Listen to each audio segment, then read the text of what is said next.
Whether you're new to gaming or have been enjoying video games all your life, great gaming is not only about having fun and escaping the stresses of everyday life, but also being there to pick up our teammates, especially when they're down. Guardian down. We're a Destiny 2 podcast that focuses on three things: promoting a positive gaming community, sharing news around the industry in Destiny 2, and discussing thought-provoking topics in the game. We're Guardian Downcast, your stories, your community, and your destiny.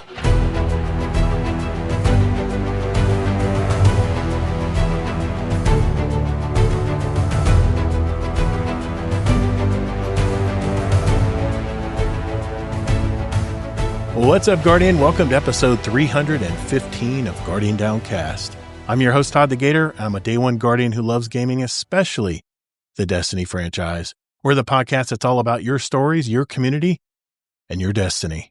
For those of you who may have just discovered our podcast, we're a weekly gaming show with an emphasis on the Destiny franchise. We like to sprinkle in some entertainment and other topics of discussion relating to our hobbies from time to time as well. We also have roundtable episodes typically every month for a more diverse conversation, but this month, it's pretty much all about Destiny 2. This is the last episode of July. Man, it's just flying by, I tell you.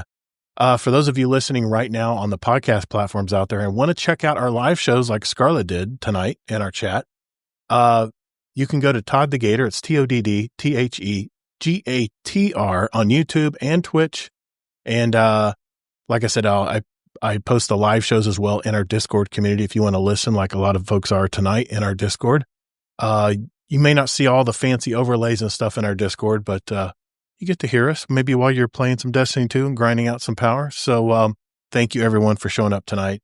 And, of course, you can watch our repost, which are on my YouTube channel and Twitch as well. If you couldn't catch it, or maybe you're in the UK and sleeping right now and want to catch our replays later on, that is also available to you as well. Or you can go to GuardianDowncast.com, listen to any of the episodes whenever you want. This week, I have my co-host from the great state of Utah, Mr. Kingsleymac, back with us again. How you doing, Mike? Hello. Glad to be here once again. Thank you, sir. This week, there is a theme to the show. I call it the Tale of Two Guardians, and you'll see why in a bit. First, we're going to catch up with our week, see how we're doing in Edge of Fate. I have 2 movie reviews that I want to share this week. As usual, I'll report on any pertinent information from this week in Destiny from Bungie, and I did look it over. There is some important stuff in there we need to talk about. But our main conversation this week is all in our theme for this episode. There's been a lot of chatter in the Discord community this week, a lot of takes on how the new way to play Destiny, and some are excited about the new grind in the game, but others are not so enthusiastic, and we're going to talk about that tonight. I'm going to jump into game live and show you my experience using the new portal system, maybe share some tips and tricks for the grinding power in Destiny 2 as a casual player, not the crazy people out there that are already at 450. God, that's just going to be... Anyway, we'll get into it. If there's any questions from our community later in the show, we'll be sure to answer those. So if you do have a question for us in chat tonight, make sure that would be the time to ask it. You can jot it down or share it somehow. Put it on a Post-it note. I mean, I love Post-it notes, man. I got them on my computer. I got them right here on my desk. I mean, you can't beat Post-it notes. They're the greatest things. And then we're going to talk about our question of the week, which relates very much to our topic of the week tonight. So we'll get into that as well. It is the Edge of Fate, Tale of Two Guardians this week. So if everyone's ready, let's roll. Hey, thanks for listening to Guardian Downcast. There are several ways you can contact us. First, you can find us on X at Guardian Downcast. Or you can find us on our Instagram at Guardian Downcast and see what pics and reels ToddtheGatr and his podcast guests want to share with you guys. We have a brand new website too. Just visit guardiandowncast.com, where you can find all of our contact info, leave us a voicemail, give our show a rating or review, search for any past episodes, or even give back to our community. Also, don't forget to sign up for future updates to the show, where we'll also have random drawings throughout the year, and you may win a gift card or even some GDC merch. And finally, you can send us an email at guardiandowncast@gmail.com. Our community thrives on interaction, so get involved and check us out. Well, hey, Mike, let's catch up real quick. I've got a couple movies I want to share with everybody, but what have you been doing this week, man? What's been going on? I know, I'll start with TV stuff first, and then I guess Destiny, unless you prefer me go Destiny first. You go wherever you want, sir. Yeah. Although Destiny, I feel like there's not much extra to say other than what we'll just probably be talking about during the show anyways. But absolutely. For TV, I do actually have some things there. Now, I mentioned this a little bit in the Discord, but I've been watching Dexter is Back, Dexter Resurrection. And it is freaking amazing. Really? I don't know how they did so good. They have the original show writers and everything, so that probably helps, right? Yeah. They got back a lot of the original cast. Well, enough to make it seem like a good continuation. Okay. And especially if you've watched Dexter at all, the original ones, you need to watch this one because this is one of the very few rare times where you can say like a show that's stopped for a while, regrouped up, is at least as good, if not better, than the original series. It is so good. Every week, my wife and I are watching it like, whoa, oh, they tied this together. It's like a 10-year-old thread. Whoa, this. And every episode's been getting better and better. They can't keep this up. The latest episode on IMDb had a 9.8 rating. That is freaking high. That's pretty freaking good, man. Wow. Yeah. Outstanding. So now let me ask you something. Are they releasing them serially or are they just released it all at once? It is per week. Okay. And it's so tough because this is like old school TV. We're like, it's such a good, it ends with a cliffhanger, but wife and I are so excited that we want to watch it week to week. We don't really want to wait until it comes out all the way. But it's nice, really good. It's on my list. Believe me. You know what? You know how hard it is for an elementary school teacher to wait for her to be available to watch half the shows we got in our lineup. So I'm watching stuff like Destination X, and that was the finale was last night. It was pretty good. But but you just watch that one without her then or something. Or you know what I have been doing. I've just been watching, like the new Match Game came out with Martin Short, and I watched ahead, and it wasn't as good. I'm sorry, he wasn't as charming as a host. But continue on. I'm sorry, I interrupted. No worries. Yeah, I don't actually watch that many shows with the wife, and this is one of the ones. So, and then I saw the goofy little fun movie that came out on Netflix. You all love. Happy Gilmore 2. Adam Sandler. I didn't see it yet. You know, it broke records for the most streamed show on Netflix. Yeah. Was it? What'd you think? I haven't watched it yet. It was good. It was good enough. Okay. I usually hate slapstick humor. Yeah. But for whatever reason, mostly probably because I liked the original Happy Gilmore, at least this one is like almost copy paste, but in a good way. Okay. And it's like, I mean, it's going to be goofy, slapstick at times. There might be parts that are like kind of silly, stupid, but like, I still think it's one of the better, newer Adam Sandler movies just because of the base of what they had with Happy Gilmore 1, you know? So, I don't know. I liked it enough. And I usually don't like those type of movies. So I would give, I mean, if I had to rate it, I would give it like 7.5, 8 out of 10. But like, still, that's pretty good for it's the kind of movie it is. It's not a diehard, story and stuff. It's jokes. It's Adam Sandler. Mm-hmm. Mm-hmm. So I recommend that.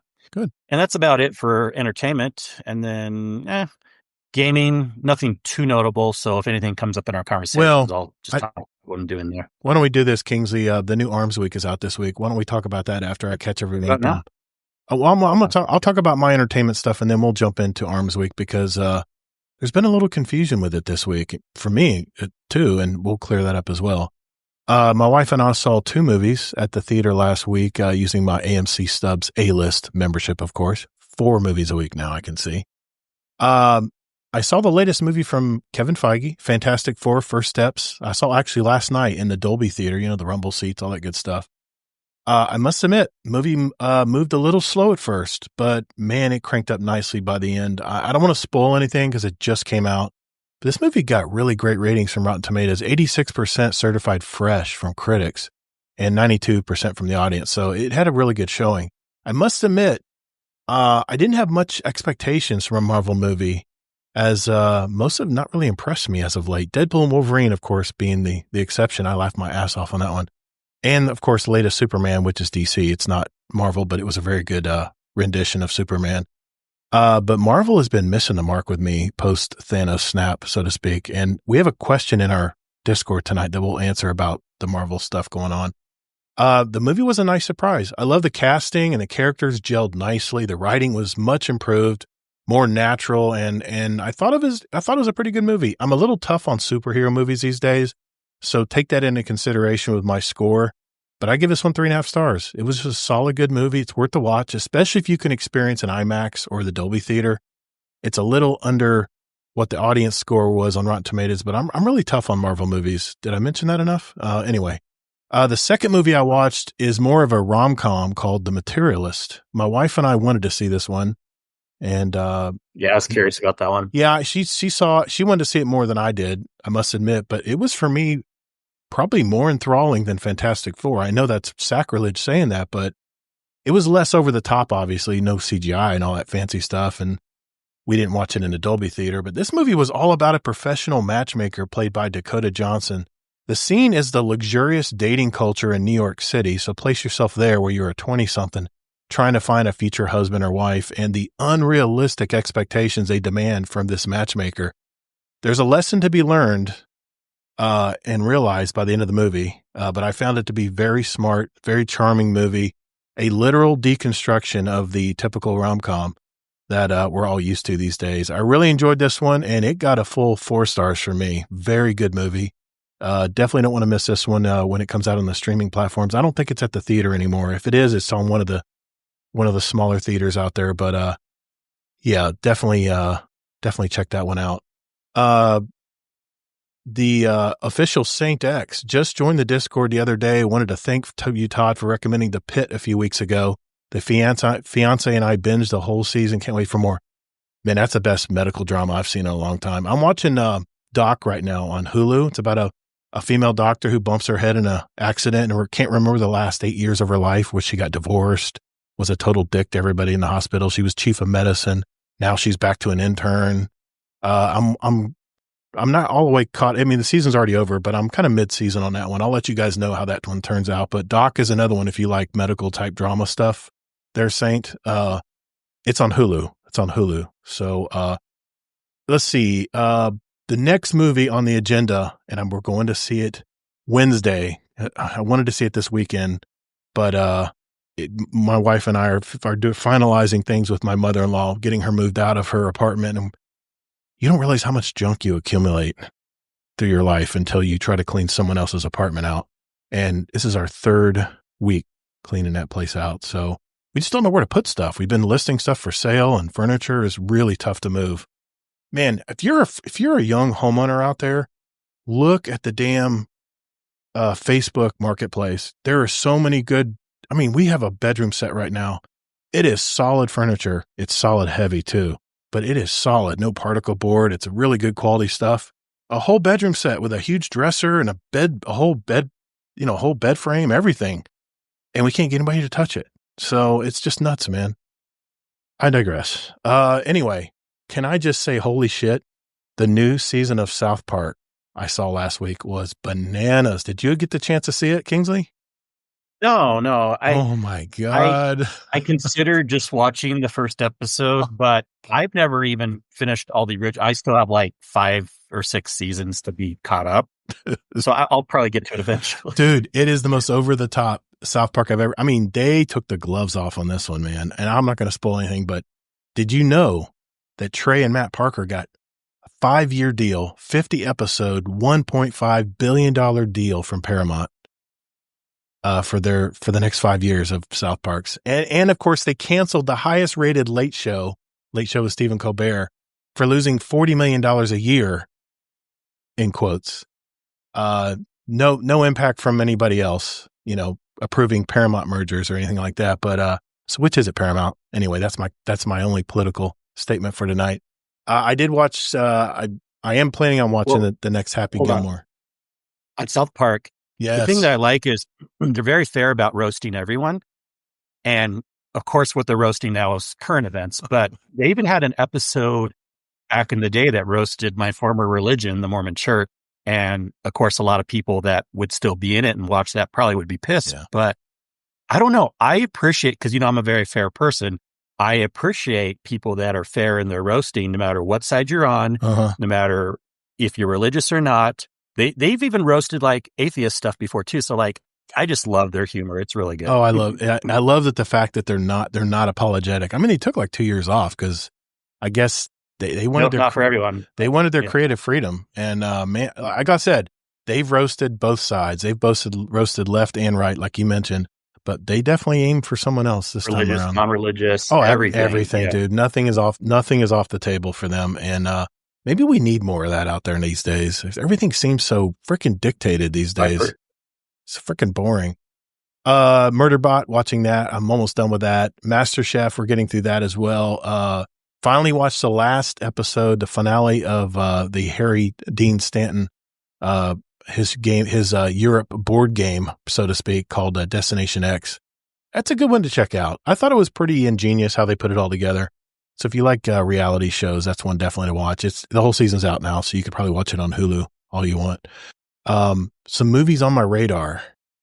I mentioned that next week. No, I didn't mention because my thought process went to something else. Naked Gun. We're going to see that on Wednesday, so I'll let you guys know how that is. There's Nobody 2 on the 15th of August. There's a movie called Weapons on August 8th. It's a horror movie. It's about children who this classroom teacher who loses her whole classroom, and there's some supernatural stuff involved. The Roses on August 29th. It's a remake of the original Roses with Angelina Jolie and Brad Pitt. Holy crap, that looks really good. Primitive War, August 21st. She Rides Shotgun is a novel that my wife read a long time ago. It's out this week as well. It's more of an independent movie. I don't know if we're going to see that one or not in time, but I'll let you guys know if we do. But that's it as far as me, entertainment-wise this week. So let's talk about Arms Week. Because... Hey, do you have the game pulled up? Yeah, I do. I do have it pulled up. Okay. Go to the Arms Week page and tell me what you see in the upper right-hand corner. Let me log in with my... I mean, if it's too long, don't worry about it right now. I got it right here. Portal, Arms Week. Because I'm just laughing when you read this out loud. You'll see why. What am I looking at? Upper right-hand corner, what does it say? Event. 4 days and 15 hours left. I didn't know it was only going to be 1 week. It's 1 week. You know what? Well, let's get into it. I swear, you play the game more than me. I feel like I know way more about the game than you do. I've been grinding. Man. That's for sure. I've been playing Edge of Fate every day this past week, and we'll get into that a little later. But let's talk about Arms Week. You must visit 801 in the new shooting range in order to get things started. It's very similar to Heavy Metal, the tank battle game we played in before Edge of Fate dropped. As far as the progression and reward systems, you'll recognize how it all gets pulled together. And you, of course, can buy ranks if you just want to buy it and get all your stuff and be done with it, not have to play the game. There's a new title to be had as well called Sharpshooter. And I gotta tell you, I'm thinking about going for it. I only got a week. I got less than a week now. 4 days. I don't know. I'm really thinking about getting this title. I've never really cared about titles, but Sharpshooter, man, that's a hell of a title to have above your name.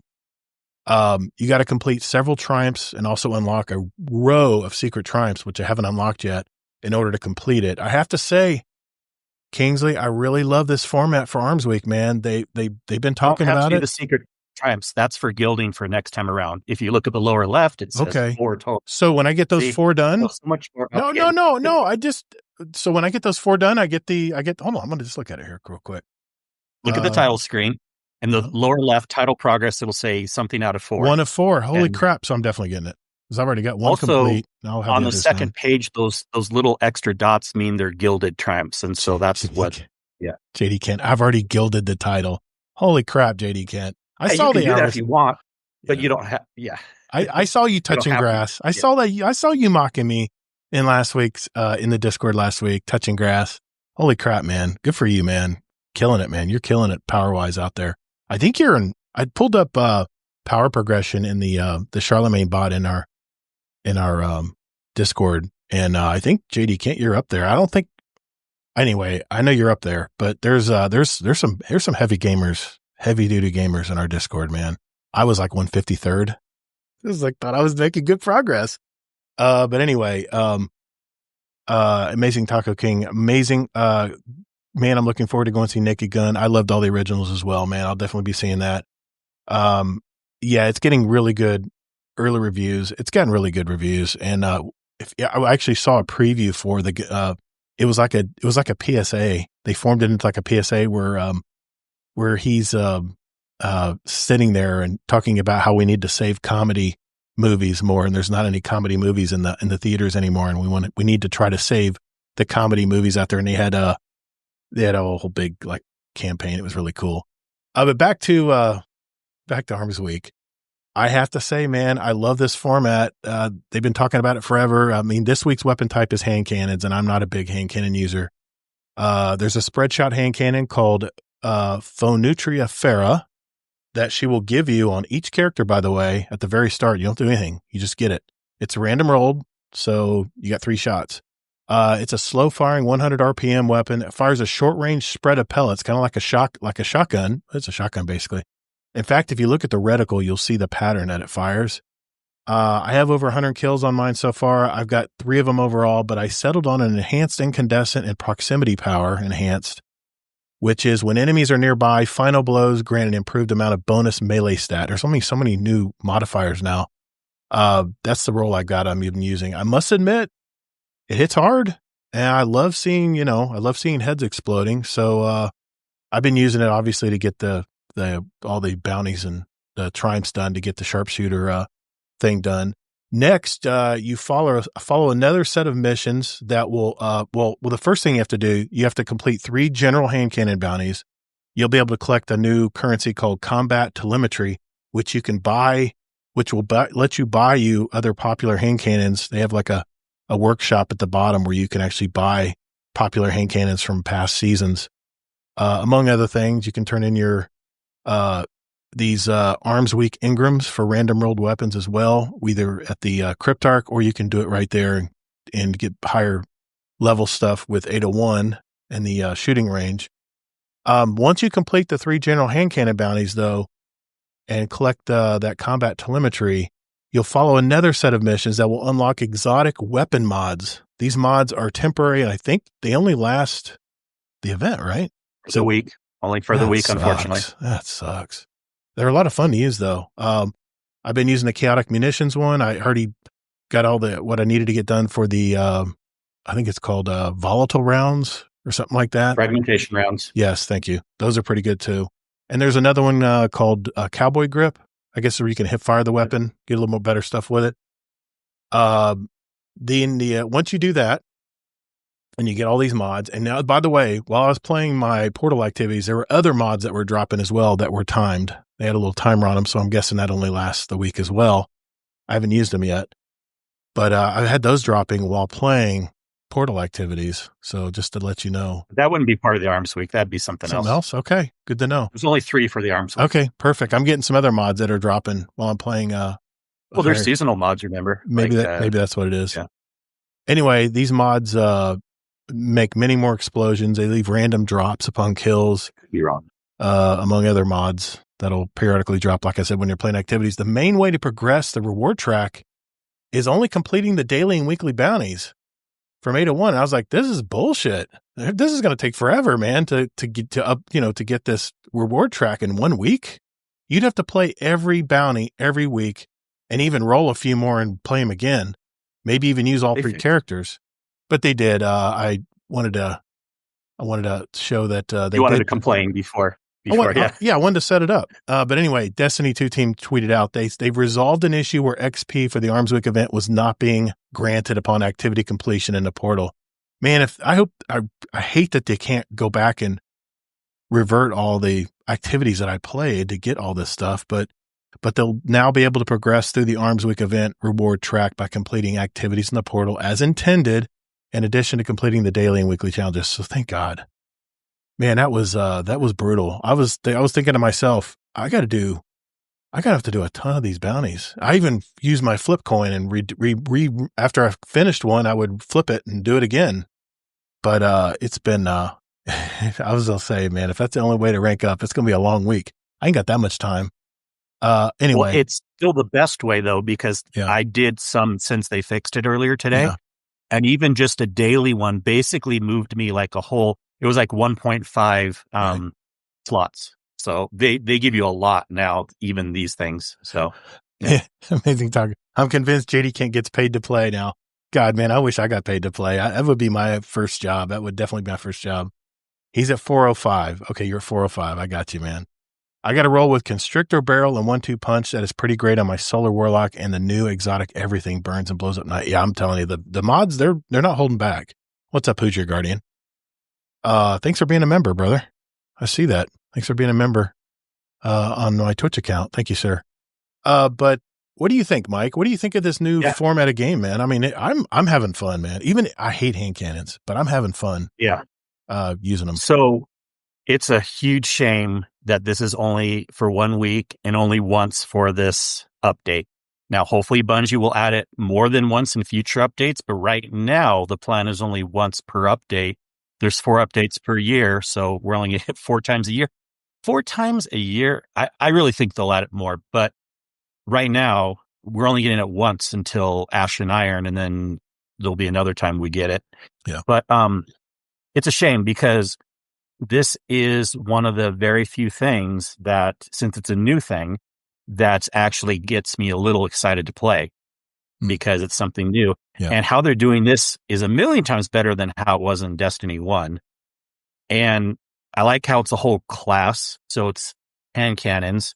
Now, I don't like the hand cannon that they're promoting because a shotgun hand cannon, ew. I just went back to using my Zally's Bane and other hand cannons.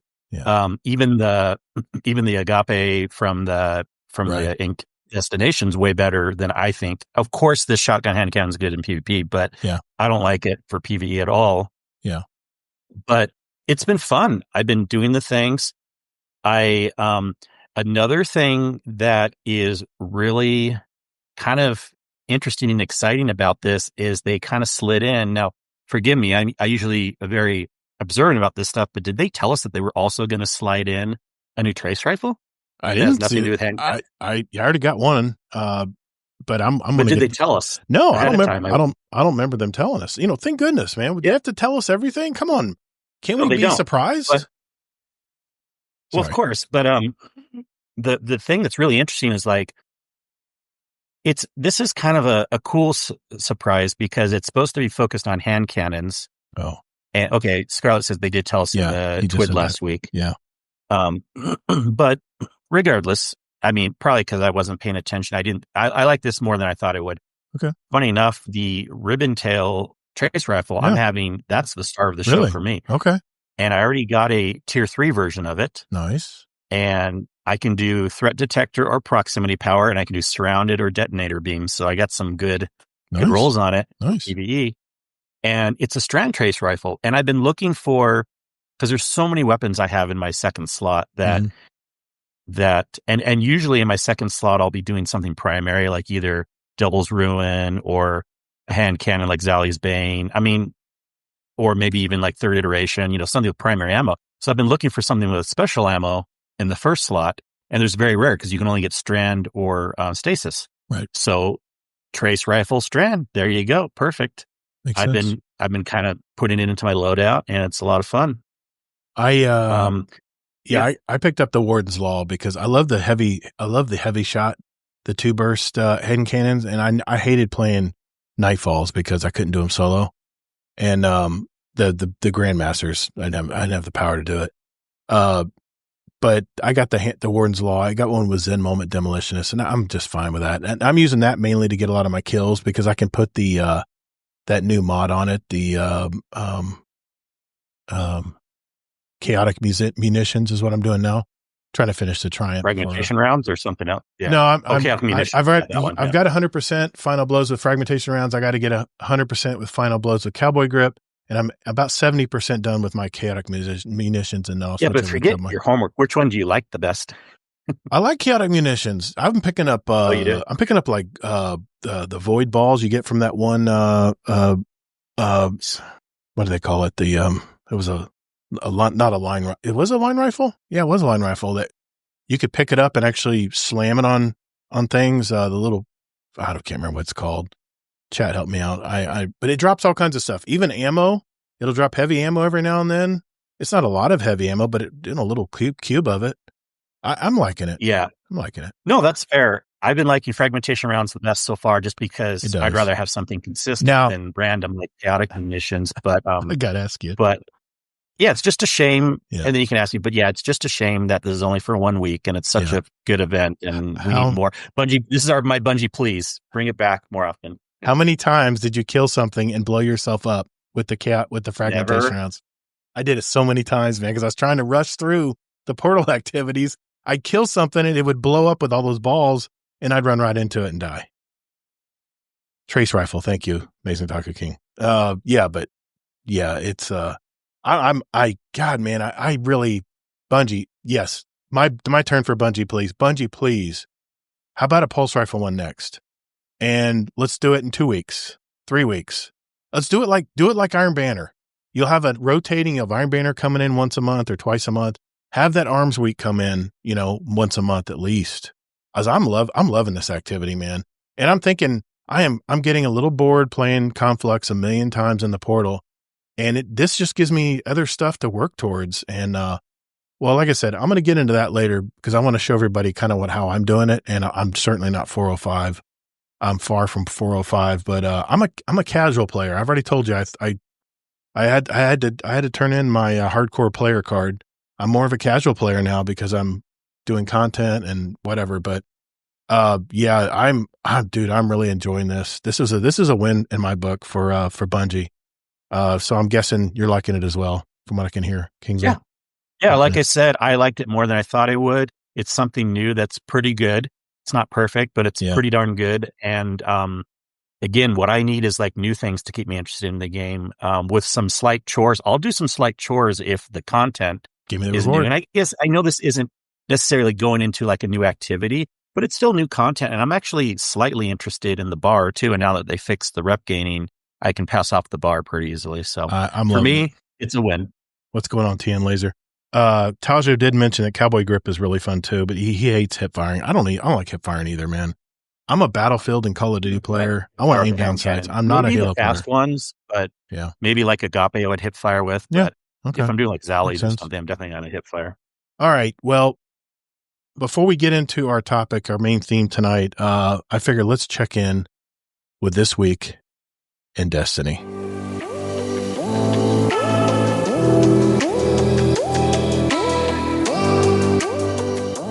Hey, just a quick reminder that we have several Destiny 2 clans and we invite all of you to be a part of it.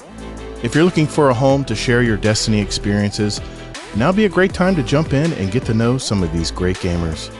We're here for the community and friends you make along the way, and no hardcore restrictions. And enjoy what time you have for Destiny is all we ask. So if you're looking for a clan out there, join our Discord. That's discord.gg/GuardianDownCast, and just reach out to a mod and we'll open the door for you. So join us, and later, Guardian. All right, this week in Destiny for July 31st, 2025. This week in Destiny, we're maining hand cannons because they are the stars of Arms Week event. Have you earned a good Fenutra Farah yet? Or are you focusing on getting a new trace rifle? And have you seen the topics for today? Well, let's check them out. Arms Week's live. The coil is now in the portal. Solstice coming next week. Trials of Osiris is tomorrow, as we're recording this on Thursday night. Further, the Edge of Fate support. Budget your build in the Desert Perpetual raid, and an update from the Bungie Foundation. I am not going to cover all those topics tonight. We're going to go with just mainly the main stuff that we want to talk about tonight. Arms Week is on. We're 2 days in Arms Week. How are you? Talk about all this. Yeah, we kind of did. You want to read it all? We kind of did. The coil arrives at the portal. The portal has received a new activity this week. The activity was launched during Season of the Wish in the year of Lightfall. Known for its mix of intense combat and interesting modifiers that players could buy from Riven, it was a perfect candidate for our new activity hub in the Edge of Fate. The coil has 3 paths available in the portal, and the experience can be customized by the players. Go for a B+ or higher grade to earn the best and the most gear possible, but be careful not to make it so hard that you can't cross the finish line. With update 9004, we added the option to jump into Master and Grandmaster activities at lower levels. But be careful. If you push a bit too far, actually, if you go 100 levels to be exact, you might end up hitting immune enemies. Holy crap. That's not good. All right. The solstice starts. Hold on. Okay. So Sorry. they're talking up the coil, but anyone who's tried this, I have my ear to the ground. The word on the street is this is the worst activity to do in the portal because it takes a long time and you don't get a lot of good rewards. We're gamers, man. So this goes into the whole portal discussion again. Exactly. They kind of set themselves up they set a precedence here that it's kind of crappy. But that's the word on the street is coil's not worth running. Now that may change, but right now, supposedly that's the word on the street. I hear you, Amazing Taco King. I'll be there, man.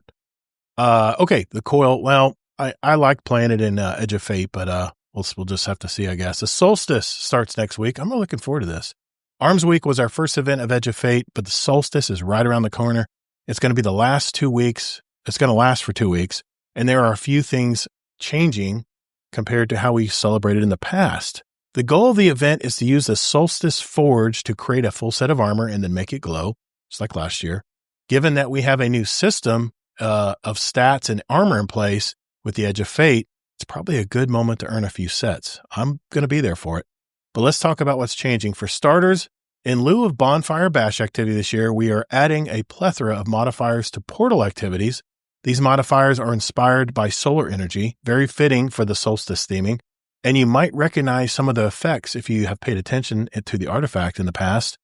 We have only listed 4. You'll have to discover the rest for yourself. First one is called Hot Potato, a carryable solar flare occasionally drop from defeated combatants. Passing it between players increases the amount of damage it will do.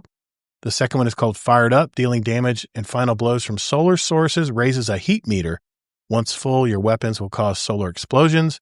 Class Healing is the third one. Heal yourself when using your class ability. And the fourth one is called Igniter. Precision hits against scorched combatants cause ignitions. Isn't that called Firefly? Anyway, these modifiers will rotate each day on portal matchmaking activities, but can be selected anytime with custom difficulty selection. With one exception, Hot Potato will stay up each day for portal matchmaking activities. Another addition coming with this solstice is the new Solstice Scorched Crucible playlist. Wow, I wonder what that's going to be about. My favorite activity in Crucible, Scorched. You can imagine what the weapon is, the main character here, Scorched Cannon. Both teams will be able to use them in Clash, Control, and Rift game modes. I will not be there doing that. So revel in the chaos, and don't forget you can charge the cannon after shooting for some extra area damage, and it doesn't do enough damage. Just so you know, splash damage isn't enough to kill people. As you play during the 2 weeks of Solstice, you'll earn some free rewards in its dedicated event home, from a unique emblem to a ghost shell to some holofoil weapons. That's going to be exciting. So don't forget completing your daily and weekly challenges so you can progress the event rank to earn all of your stuff. This version of the event home has a new and improved reward shop where you'll be able to purchase weapons directly up to tier 4, depending on your guardian rank. There it is. As well as up to tier 4 weapon and armor engrams. There will also be glimmer stacks and enhancement cores if you need them. What do you think, Kingsley? You going to play this? No, this whole thing sounds like a mess. Oh, it's first of all, and ask me in a couple weeks. I will be honest if my opinion changes, but there's no way I'm going to like this as much as Arms Week. They removed Bonfire Bash. It wasn't my favorite activity. Even TN Laser in the chat says, "Oh no, that activity's gone." So we have even less stuff to do, and you have to, people are going to start noticing that tier 4, and also why not tier 5, right? You have these limited activities of weapons and stuff you can get. If you can never get a tier 5 ever for these things, then why are people as excited? And I don't know. It just, we'll see. You're probably way more up on it than I am. I love Solstice. Always have. I get my gear. I get my glowy gear. It's not normal Solstice anymore. I understand. They're removing it. But I'm already playing portal activities, and this is the way they're going to deliver content. I mean, it's just the way it's going to be. But I don't know. Content. I'm going to be playing it. Definitely be playing it. But we're going to definitely clash tonight. I can hear it already. But anyway, there it is. If you want to play it, call it a chore. It's not content. Okay. Trials of Osiris is back after 2 weeks, where other activities got their well-deserved time in the spotlight. It's time for Trials of Osiris to return, starting tomorrow as we record on a Thursday night. Our in-game PvP game mode will be available to players that own the Edge of Fate expansion until the following reset. Pick up a Trials Passage or a Lighthouse Passage, depending on your preference, and put on your best weapons. The map will be Burnout. Not my favorite, but okay. Saint 14 didn't want to change his favorite weekend pastime much and he has only disabled the power leveling disadvantages in this new iteration, which I think this was a great move. That doesn't mean he hasn't been busy. There are new rewards to earn for starters. There's a new set of armor for each class. I'll be on that. And on top of that, Saint has secured 5 weapons, including the second ever spread shot hand cannon, the Auristic Disabler, its Strand Precision Frame Auto Rifle. Okay. The Arius Neutralizer is kinetic spread shot hand cannon that they just mentioned. Aisha's Embrace is back, the rapid fire scout rifle that's void. Forgiveness, the Arc Aggressive Frame Sidearm. Okay. Unwavering Duty, it's the Solar Adaptive Machine Gun. I think I've got one of those too. During these first 6 weeks of interrupted Trials weekends, there won't be any featured weekly weapon. That means you'll be earning all of them while playing your matches, with wins having a better chance of them dropping. Well, we will have featured weapons again on September 9th, shortly after the Ash and Iron Major update launches, and 2 more weapons enter Trials loot pool. We'll talk more about that when we get closer. For now, remember that only the Lighthouse Passage allows you to go to the Lighthouse, so choose wisely when visiting Saint. Put together a powerful build and see what stats fits your playstyle best, and start earning new tiered Trials weapons. I think I'm going to be jumping in because the player base is probably going to be at its highest, which means you'll get more variety of people to play against. Always the best time. If you've ever sat on the fence for playing Trials, don't wait until week 5, week 6. Jump in the very first week, because that's when everybody's jumping in to get their feet wet, and you're going to get much better quality matches. If you're on PC, yes, you're going to probably find some cheaters as you get up in higher win streaks. That's just inevitable with Trials. It attracts the cheaters, but they do have to at least own the DLC to play. Got to pay to play. So a little bit of a firewall there. More comms support for the Edge of Fate as we progress into season. Did you have any opinions on Trials? I forgot to ask you there, Kingsley. I didn't think you would, but okay. I could care less. Okay. I couldn't care less. Okay. More comm support for Edge of Fate. As we progress into week 3 of Edge of Fate, we have more to share about some of the issues players have encountered while playing. Some of these have already been shared in our social media channels and will serve as a reminder, but we also are expanding to ensure that missed patch notes, among other changes, are included. I'm not going to get in the weeds on this too much. The Touch of Flame on Warlock was tuned during the stat rework. The damage is reduced by 10%. Boy, they're really picking on the Warlock. Speaker Sight Helmet. The turret is reduced time-wise from 15 seconds to 9. The Wings of Sacred Dawn no longer reloads your equipped weapon from reserves. All right, this is important. Health versus shields. We have investigated reports of player health and shield functionality differing from our original explanation. Upon review, we have found discrepancies, and the following is a proper explanation on how these scale with armor stats. Okay, player health.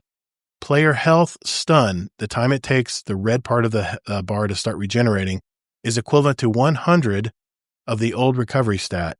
Play health regen is equivalent to 20 on the old recovery stat. The health stun and health regen tuning is intentional to get injured guardians out of danger zone quickly while leaving room for the health stat and healing verbs to be valuable.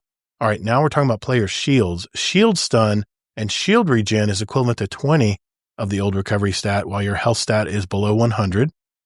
When your health stat increases from 100 to 200, your shield stun and regen will improve, eventually going beyond 100 of the old recovery stat. From 100 to 200, you will also gain additional shields when facing combatants. There is an issue where the health stat tooltip says that it affects health and not shields. The tooltip will be corrected in another future patch. Note that the 1 to 100 health stat benefit of healing per orb increases the amount of health and shields gained each time you pick up an orb of power. We will also update that on the next upcoming update as far as the verbiage, I'm guessing. On a related note, update 9004 fixed an issue with the health stat that was causing unexpected deaths, particularly in PvP. Haven't had that happen yet, but there you go. They're going to fix that. And they're investigating that warlocks are too weak brush that off. They didn't say that. All right, they were left. But see, you can't have it both ways. In the Discord, you're saying Warlocks are the best, and now you're saying the other two. Warlocks are always the best. They can be the worst. They can be the most terrible class in the game, and I'll still say they're the best. The Warlocks, it says the sandbox for Warlocks is being left behind other classes. Okay. Technically, that's what they're saying. Buddy builds don't benefit as much from the stat changes, and there aren't many meta melee builds that benefit from the I was trying to say that. It's not a meta build right now. Okay. Still going to use my Devour. Okay. Titan, we're investigating interaction. You never like using the meta builds anyways. I've always been off meta, buddy. Always. I play the way I want to play. And trying to claim it's better in the meta. Yeah, I know. My damage numbers usually reflected in a raid. We won't need to go there. We don't need to revisit that topic. We're investigating interaction where Unbreakable on Prismatic Titan doesn't appear to work as intended with Shackle Grenades. Exotic Armor, they're looking at Controverse Hold, which is what I've been using. Crest of Alpha Lupi, Nezarec Sin. Why are these all these are all exotics for mostly for Warlocks. Crown of Tempest, Wings of Sacred Dawn, Eunoia, which I wasn't impressed with that, so I guess it needs to be improved. Geomag Stabilizers, Boots of the Assembler, and Rhyme Coat Raiment. Reported issues. Look, regardless of the bugs, I think it's okay for classes to have ebbs and flows, and Warlocks have been near the top for a long time, so I'm okay because you can't always be at the top if it can ever go down at times too. So I'm just chilling. Warlock's still fun for me to play, and it'll come back around again. Yeah. Yeah, the Arms Week did drop a new Crucible mode hardware, which I love. One other thing someone was saying as a good point about, we don't need to go into the whole cheating thing necessarily, but did we ever talk about that? But anyways, there was one thing. They looked at a team of 6 Warlocks, and of course they had a really short time. They're like, no, that was impossible to do 6 Warlocks on contest mode. You had to have at least a couple other classes. So they knew that team was cheating. I mean, I guess, there are people who don't tune into all the socials out there, but 70% of the world's first clears were allegedly all cheating. And there were lots of videos out there. I think Lucky 10P, I think, put one out there. He actually got it from a Reddit tweet where the guy actually exposed these players and showed all their end raid stats. And there was some unbelievable stuff going on, that's for sure. It's crazy. And Bungie does touch about it a little bit in the TWID this week, but all they say is they're investigating it. And I think everyone agrees they need to make a big example this time around and ban all the accounts and ban the people that played with them. I was even watching one guy that said, I did play with these people and I didn't realize they were cheating, even though it went really quick. But he even said, I admit I should be banned too. So that was a game counselor. I saw that video too. The gaming counselor, I think his name was. No, gotta ban him. Hey, you know what? Here's the thing, man. If you cheat in Destiny, if you are a cheater in Destiny, you're trying to get rewards and not earn them. You're using, I don't know, what are they using? I'm sure they're using some kind of lag switch or something. Or if he reported the people right away and kind of left the team, and Bungie can look at those stats, then maybe he shouldn't be banned. But he did not report anything. So I mean, that's why people should be banned if they don't report or play with them the whole time. Yeah. But here's the thing. If you are cheating in Destiny and you don't really, you obviously don't care about the game integrity, whether it's you're cheating in PvP to get an easy trials win, you got 300 flawlesses. What does that really mean if you cheated to do it? Does it really mean it's empty, man? There's nothing you earned. And those people. Well, not everyone feels that way. I know. But you know what? But life. It doesn't matter what they're thinking. Doesn't work that it really way. Doesn't. Yeah. It doesn't matter what they're thinking. They just need to be full stop, take emotions out of it. They need to be banned, I mean, I know Grandpa's going to give a speech, but I'm just saying most of the people who cheat in Destiny don't care about the game. They don't. If they're blowing through just to get an emblem in the world's first raid, they don't care about the integrity of the game. They don't care about the game. So ban their asses. Ban them. Kick them out. And don't do that stupid character ban or account ban. You got to IP ban their ass. I've been IP banned, man. It was during the... That doesn't stop people with VPNs. It's scary. Though. Yeah, but still, it was scary as hell, man. But that one time when I first streamed Destiny 2 on PC. They said don't use overlays, and I was an idiot. I didn't know what I was using, and I was one of millions that I should have taught you to use a VPN back then if I was. You're right. You're probably right. But anyway, that's if you have to cheat at the game, then it's entertainment. It's like me going, I'm going to go to a movie theater and I'm going to cheat and speed and fast forward everything to the end so I know what the end is. You just ruin the movie for yourself. I just don't understand. Not for me. That's just an opinion, but okay. I'm just saying. I mean, come on, man. Anyway, I'll step off my pulpit.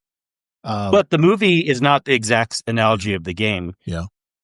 I'm just saying, like, I can appreciate a story still when I know the ending ahead of time. Right. However, again, emotions, the reason doesn't matter because you can give reasons like, oh, you shouldn't do this because you feel away. But they just need to be banned no matter what the reason. I mean, you agree to terms of service like you do with everything these days. And if you cross the line, you break the terms of service, you should be banned. Care what reasons they are justifying in their mind. It doesn't matter. They just need to be banned. Yeah. Yeah. Mm-hmm. How's that any fun?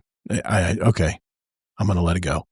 There's lots of stuff here that they are saying that they're working on. So everybody take a drink. They're working on it. The Desert Perpetual investigation, like they said, they touched on this. Obviously, if you look at the leaderboards now, the official leaderboards, a lot of people got sliced out of that now. I think it got like at least cut in half as far as the rankings out there. So at least justice was served there, but I don't know, man. I mean, Bungie doesn't have the quality control people in place that they used to. And even though they have a bot in place to auto ban people, I think for major bannable offenses, a person has to look at it. And if they don't have enough people, then it'll just keep running rampant. A team, not just one person. Yeah, exactly. But one person has to review. Someone is anyway. The raid and dungeon difficulty scaling, we've been watching feedback in the past few weeks focused on the raid and difficulty legend. I wanted to ask you, did they said they haven't done it yet. They're updating the difficulty for legacy raid and dungeon. So it's still 10 above. Tuesday. It's the 905 update, which comes out this coming Tuesday. Right before Solstice. Okay. Yeah. So if you want me to TLDR, I can explain it really well. Please. I need to rest my voice. Go ahead. All the old raids were a -10 delta. And so no matter what your power level was, power did not matter. And because of the negative before, they didn't have a power level. So you could remember how you could go to 30 above and things would feel a lot easier. I mean, they had a power level, but it was so low that people could, all the normal raids always felt easy. Right. But now it was -10 no matter what. The new raid supposedly was -20 out of non-contest mode, just normal -20. Okay. But they're lowering everything by 10. Even the future hard mode of the raid will be lowered by 10. So all the old raids now are just 0. They're base kind of, I'm assuming how it was before. And then the new one will only be -10 instead of -20. Gotcha. This will actually make a huge difference because depending on the raids, like Vault of Glass is still super easy. King's Fall is not quite a bit, but moderately more difficult, especially on War Priest. Deepstone, it's a little bit more difficult, but it was, the word on the street was people were just not as interested in raiding because they were having to be a little more try hard. They just wanted a fun group up. Right. So I think I kind of expected, I said last week, this is one of the biggest issues with the game. It doesn't feel good right now. And, I kind of expected they were going to change it and they did it pretty quickly. And I think this is a very, very smart move. You still want to have some things that are permanently locked below for special events or maybe super high level activities, but don't bring the floor up. Just make the high end more difficult as options. Gotcha. Okay. Yeah. In a nutshell, yeah, that's basically it. They did, I know we've had people talking about the sprint bug that's been going on, especially in PvP. Yep. And the reason for that is when modifiers, they have a limit in PvP games, and because of the new way that gear modifiers and gear stats are changed, you can shoot some modifiers beyond the limit of what the game allows. And I guess that's what they're doing is they're punishing you with slower. And I guess guns aren't completely firing. This bug's been around for a while, just it wasn't being hit since until Heresy. Lately. Yeah. Just that's because they never thought people could go beyond the stat the stat numbers. So if you're getting pushing this game to the limits. Back to the discussion, they need to kick off old gen. Yeah, I mean, Battlefield 6 not on PlayStation 4. Okay, I'm not going to go through this. This was the I guess for GCX they had a this weekend 6 teams of streamers from around the world equipping their prismatic and hitting the new Destiny Perpetual raid. Global Destiny 2 creator event. Budget your build. Shout out to Sammy Cat, Bow Expert, with the brainchild behind this event. Before they even enter the raid, each player is given a small amount of virtual money to buy their super abilities aspect. That's a neat idea. And exotic armor for each encounter or additional challenge completed. Everyone gets an additional money to upgrade their builds. Think cooperative build crafting meets roguelike. Okay, that's a neat idea. Anyway, these are all the teams involved. You can go to Bungie.net if you want to see your favorite streamer there. Each region will be giving you 1 copy of Year of Prophecy Ultimate Edition to 1 lucky guardian in their collective community so they can play the Desert Perpetual 2. Each creator will also have additional All That creator emblem code to give away during the event. Okay? You know what this emblem is? What is it? I mean, what it looks like? Looks familiar. Yeah. First, I'll say the decade. 90s. This is definitely 90s. 90s, okay. And 90s sitcom show intros and Taco Bell had these styles in it in the 90s. Remember all this, like on the seats in Taco Bell in the 90s? Yeah. Bright colors. Yeah. Like weird geometry shapes. And it was very popular in the 90s. And then there was a bunch of 90s sitcom TV shows that the intro credits had like these symbols flashing around too. I got you. Okay. That font. I remember that font and everything just about too. Okay. This is the Ultimate Edition. What comes with the Ultimate Edition. By the way, I just want to mention this. It's not happening yet. Amazing Taco King, thanks to Amazing Taco King, is actually giving away one of these Ultimate Editions, collector's editions. We're not going to give it away until December. He wants to give it to me in person. So I figured, let's not have the contest yet, but look, later this year, we're going to have a contest where someone can get a collector's edition. It doesn't come with a game. It comes with all the collectible stuff. And I know there's people out there that really like this stuff. And these sets sell out pretty quick usually when I look to see what's going on. So later this year, we're going to have a contest where Amazing Taco King will be giving one away to 1 lucky person. So we'll have a spin the wheel, I'm sure. We'll find a winner there. We'll figure out a contest. We'll figure out something towards the end of the year. Things can change quite a bit between now and then. The closing briefs, we haven't done those in the past, so we won't do them again.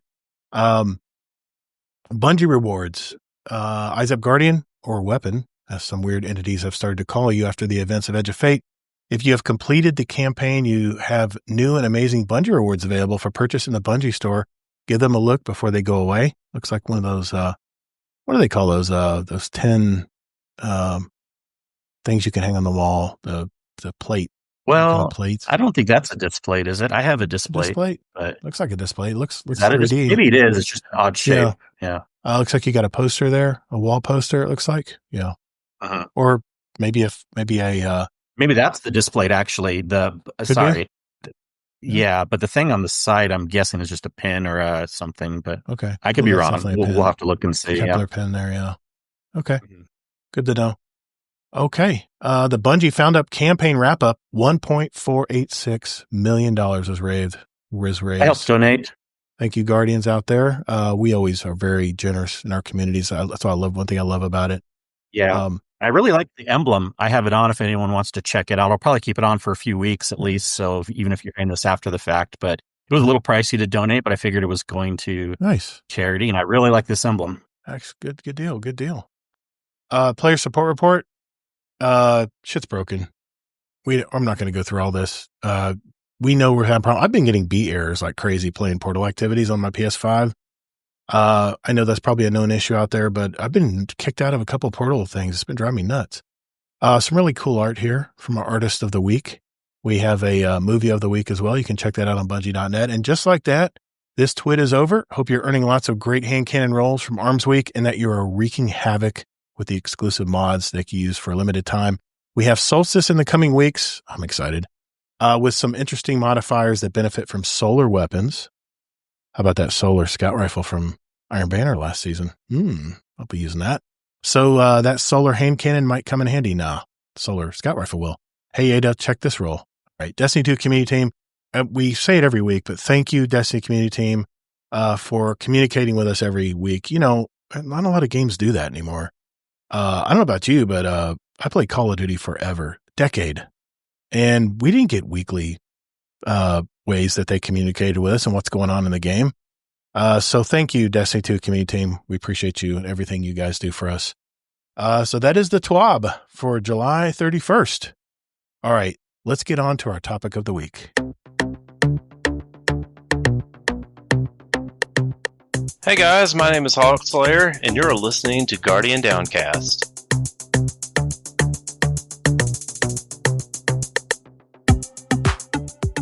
All right, I labeled this, or I guess I created this theme. Kingsley had nothing to do with it. I pushed it on him. He says, okay, fine, we'll go with it. I call this the Tale of Two Guardians. Like I mentioned earlier, there's been a lot of input with the new way that Bungie wants us to play Destiny 2 Edge of Fate. That point is crystal clear with this new system to getting higher tier gear. I named tonight's theme the Tale of Two Guardians due to the fact that Mike and I have very different types of Destiny gamers. I mean, it's been discussed in past episodes that Kingsley values the story and discovery more than rank and power number going up. I, on the other hand, while I enjoy the story, I'm all about the progression systems and making that number go up. So tonight, we're going to discuss what we enjoy in this week, I guess week 3 of Edge of Fate, and more importantly, how can Bungie satisfy both of us for the future of this game? I'll also provide some tips and tricks live in the game tonight. I'll go to my game menu and stuff when I'm talking about it. But Kingsley, let's start out with some feedback from you, man, on this new way to play Edge of Fate. I know you've said a lot of stuff in the Discord. Not everybody is in the Discord community, so let's hear it, man. What's your conclusion here? Well, I guess your final review. So it's.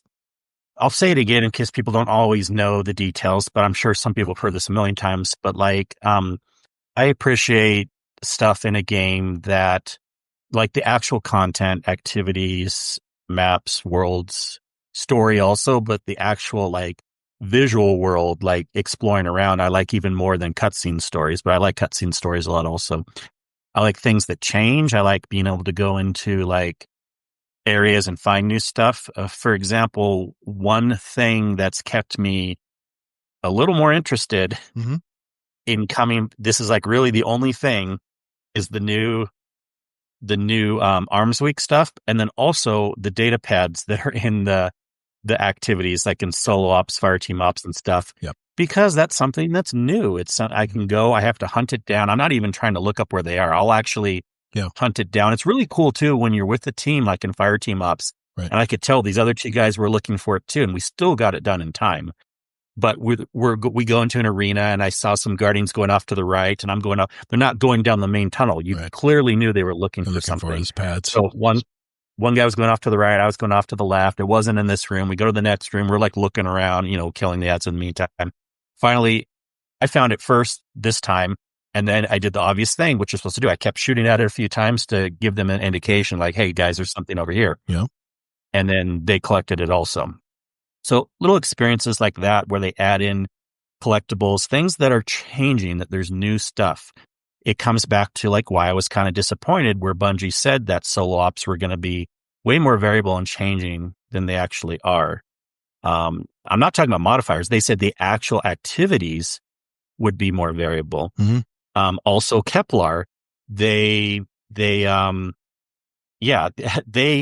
talked that up way more too. And I was kind of skeptical of like, I did confirm you could pick one of two zones first, and then it puts you on the rails when you're doing the story, because you got to get the upgrades a certain way. Right. And there's lots of stuff to collect in Kepler, but nothing's really like variable. In fact, Dreaming City was way more variable for like a couple months than Kepler ever was, as far as like new things changing out every week. And like, it was like a higher, remember like the Taken got higher and higher week after week. And there was like actually new things to find. I mean, whatever. So I like things that are variable and content. And to answer your question, I honestly don't think they can do much. I hate, you don't want to hear that, but like, No, I'm just being they have honest. less staff. They have, how are they going to add? We have less content than before. So how can they keep up with adding variable stuff? They obviously have the portal stuff because that's a way that they can deal with having less employees to bring like more new content and activities all the time and keep someone like me playing. But I'm okay with that. I already was not playing a lot anyways at the end of last season. Once I'm done collecting all the stuff I want, it'll mostly just be raiding with friends from time to time, because that's always a new experience for me each time. It's kind of fun to see who's in the team and who's like helping with this or jokingly hindering with that. We had a good time on Crota the other day, and we actually hopped out of it because we were just getting annoyed at the first encounter, but we were kind of like purposely, like, it didn't start this way at first, but we were purposely trying to throw it. Like, Tech would do it once, then I would do it the next time, and then someone else would do it the next time, kind of kind of like, haha, we're trying to make it harder, and then we would wipe, but we're kind of like purposely trying to make the raid, like, throw it and have a fun time just messing up and stuff. And so little things like that keep me interested, but like, I don't really think Bungie can do much to get me more interested until more new content comes out, like Renegade. And we do know a new activity is coming out for Ash and Iron, but that's it as far as a new activity. But the big thing will be, of course, Renegades when there's a bunch of content. Yeah, and that's not till December. So so basically run raids with a community and teach new people? You're very good at that. I didn't see much Sherpa in last night in an HD text thing. I was trying to get you to Sherpa, but I know you like to lay back sometimes. You don't always want to teach. No, well, I don't like Crota. I will refuse to Sherpa Crota anyways, but they really wanted to do it. So I'm like, well, as long as someone can Sherpa, it's not going to be me. It was good to see that, man. Everyone agreed. We didn't want to be in there very long anyways. And then we actually finished up with Vault of Glass. Yeah, you guys knocked out a couple of them last night, and then ran some fire team ops afterwards, I think. Yeah, it was a good stream. Yeah. I enjoyed watching. I was doing show notes while you guys were doing it. But but it can't be expected. Like, there's going to be something that'll keep me in the game for sure. Like, I've been looking at the numbers too, and it has been. We aren't to the lows yet, but it has been dropping faster than even Final Shape drop, with people dropping off and stuff like that. So yeah, I mean, it's. I don't know, man. I have to tell you, Kingsley, in the past year before Edge of Fate dropped, even with that whatever that year-end activity was where you can go and run dungeons and stuff, I was never motivated to play. I had all the guns that I wanted to use. And let's face it, armor didn't really mean much before Edge of Fate. We were as bloated as could be as longtime guardians of the game, and nothing that we played would really matter. The only time I really had fun was when we played raids with the community. Just a fun night. We didn't have to crunch. We just having fun and laying back and shooting the shit. And those nights. You can do a drunk raid. You can do a throwing raid. You can do a try hard raid. You can do whatever you want. Exactly. Yeah. But I didn't have to worry about power. I didn't have to worry about weapons or drops or any of that stuff. And I'm sure, in that last activity before Edge of Fate dropped, I'm sure there's some really good weapons that came out, but nobody really knew the new weapon system. I really didn't know what we're expecting in Edge of Fate. So I wasn't really enthused to play. But I have to tell you, as I'm sweating my ass off working in this horrendous heat wave in Florida right now, I can't stop thinking about getting home and leveling up my armor and weapons just a little bit more, working up to that magic number, of course, 450. I mean, I haven't felt that way in Destiny 2 for a long time. So as far as the new portal and the systems to rank up, this is scratching my itch, man, as a hobby player. I mean, I know there's been, I think one member came in today and said, listen, I've been taking some time off here and I came back in and I don't know where the hell to even start on this. And I wanted to ask you this before I get into my game portal here. Mm-hmm. If you were compared to 6 months ago, if you had a new player come to you and say, where do I need to start in this game? Has your answer really changed much? A little bit. I feel like they took 2 steps forward, a step and a half backwards. And I don't think overall the game's really any easier for a new player. Yeah, the portal stuff is easy-ish to guide them what to do. There's still a lot of confusing screens. I have some suggestions on how they could move some things around. I'll save for a second, but Okay. All right. I don't really think the game's any easier for a new player. Yeah, it's maybe like they have some guided choices on what to do. That's a little more guided, easier if they're going to have decision paralysis. But the overall everything in the game is not really any easier for new players, in my opinion. Okay. In fact, a lot of things in the portal can be pretty darn complicated until you figure them out. Yeah. Like when you're picking all the modifiers and stuff. Well, I figured since, a lot of people have been kind of, especially casual players, have been kind of confused on how all this works and, how should I be leveling up my gear or whatever. I'm at 250 now. And I think I was at 200 when I finished the campaign. Just maybe 175 to 200. And just full notice here, I grind about 3 hours a day. I usually jump in a half an hour before work in the morning, and I play about 2 to 3 hours a night before I go to bed. So that's how much time I've been putting in. And I'm at 250, 248, 250 right now. So that's about 75 levels in a week. And there's been a lot of people, especially content creators, who have just been moaning and complaining that this is going to take forever. It's going to take forever. They're going to have to change something. This is ridiculous. I'm just running the same stuff over and over again. And it's taken way too long to power up. I'm sorry, I'm being a little facetious here. I know. To be fair, the content creators I listen to, not a majority of them are saying it. I think it's people on Reddit saying it more so than content creators, at least the ones I listen to.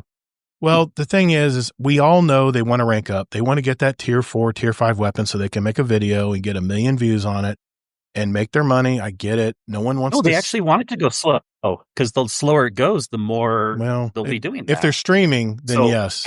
Yeah. But for YouTube content, I know a lot of these content creators out there want to get those amazing hand cannon. They want to share. They want to share to their, they want to put a video, be the first to put a video out about the new, the new auto rifle tier 5. And here's what you need to get. The ones I'm listening to aren't like that. Really? Yeah. There's been a lot of people on Reddit. They're like, as to cross Fallout, all the people I'm listening to, they're fine with the grind. They like the grind. They do. Okay. Yeah. There's been some others, not those people, but there's been others that I've been listening to. They're like, I'm going out of my mind here trying to rank up. And I'm like, here's the thing, man. When I played Expedition 33, did I get all pissed off because I didn't complete the whole story in 2 days? No, I worked a little bit on the story every night. I'd work on the story a little bit every night. I'd learn a little bit more about the Clair Obscura game. And I went to bed. I even had dreams about that game, man. It was such a good game. And no, I haven't finished it yet. I'm grinding right now in Destiny 2, but it's on my list. I mean, I look at this list every day on my my virtual Post-it notes. I got them all over my monitors. But I know it's out there. I need to get it done. And Battlefield 6 is on the way soon. We got what do we got? Borderlands 4 coming out in September. We got a lot of stuff to do, man. But here's the thing. I love this method of grinding in Destiny because I can jump on just so simply, jump in literally 5 to 8 minutes an activity, and I'm getting at least a two power bump on some piece of gear.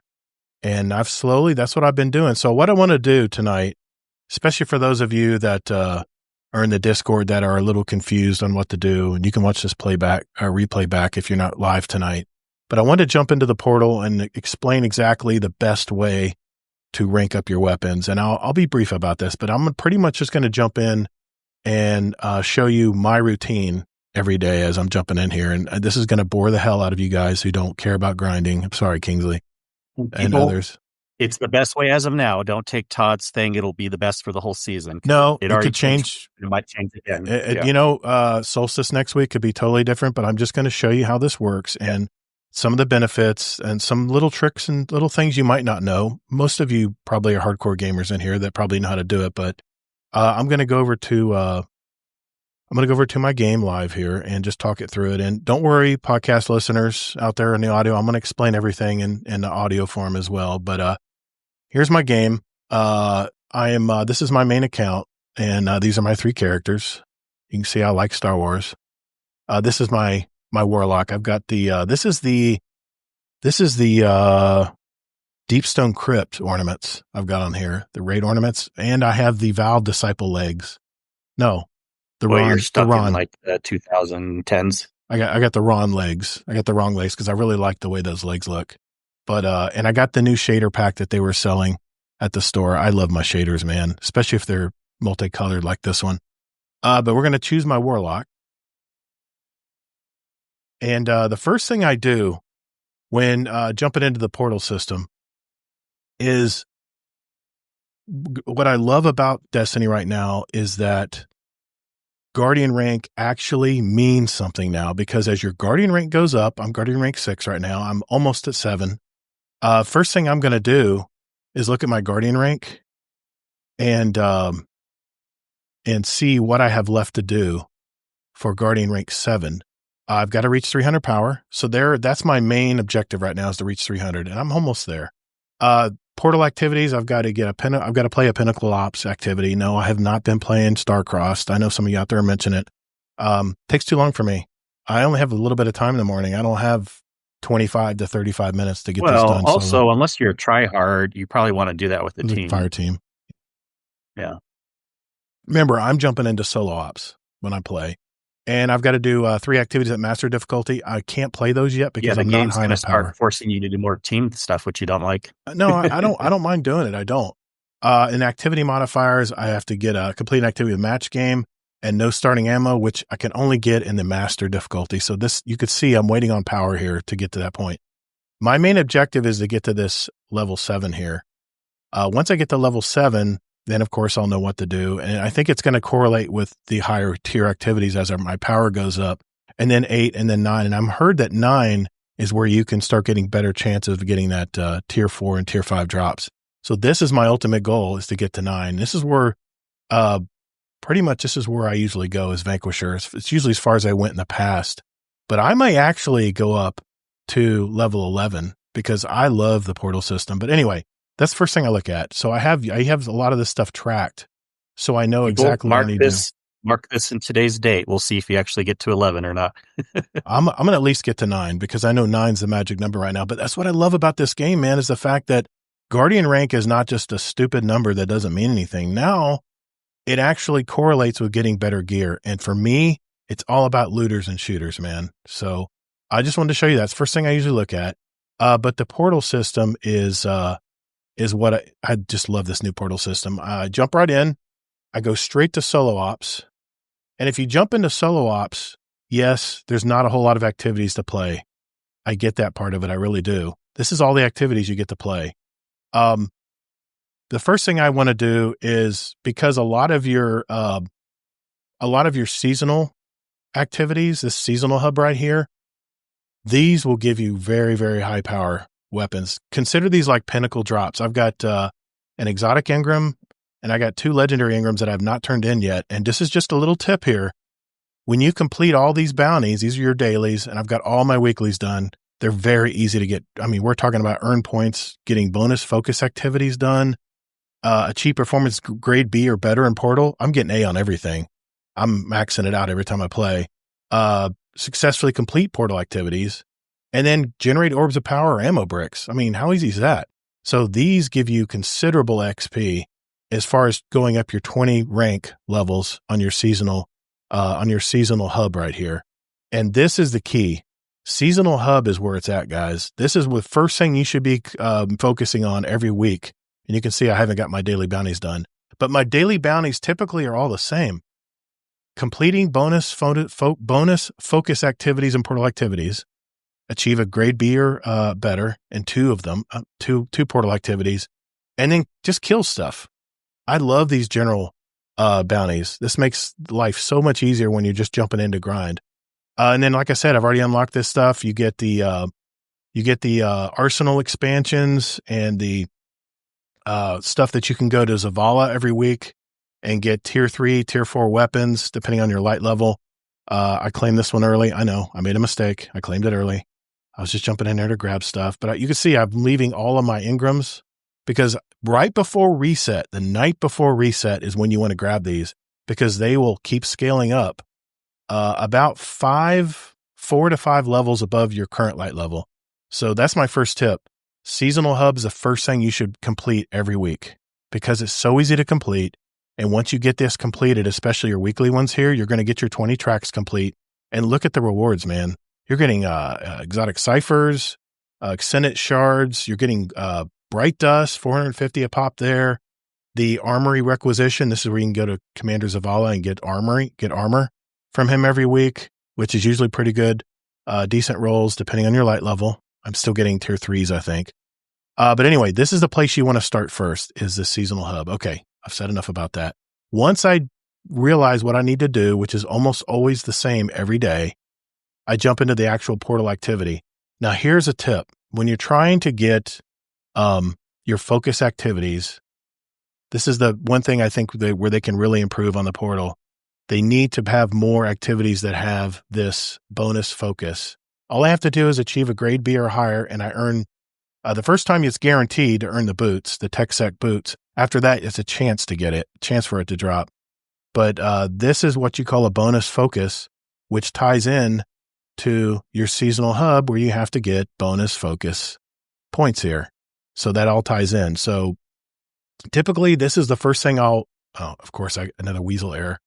The first thing I do is jump into that Seasonal Hub and get the seasonal stuff done every week, because it is very rewarding.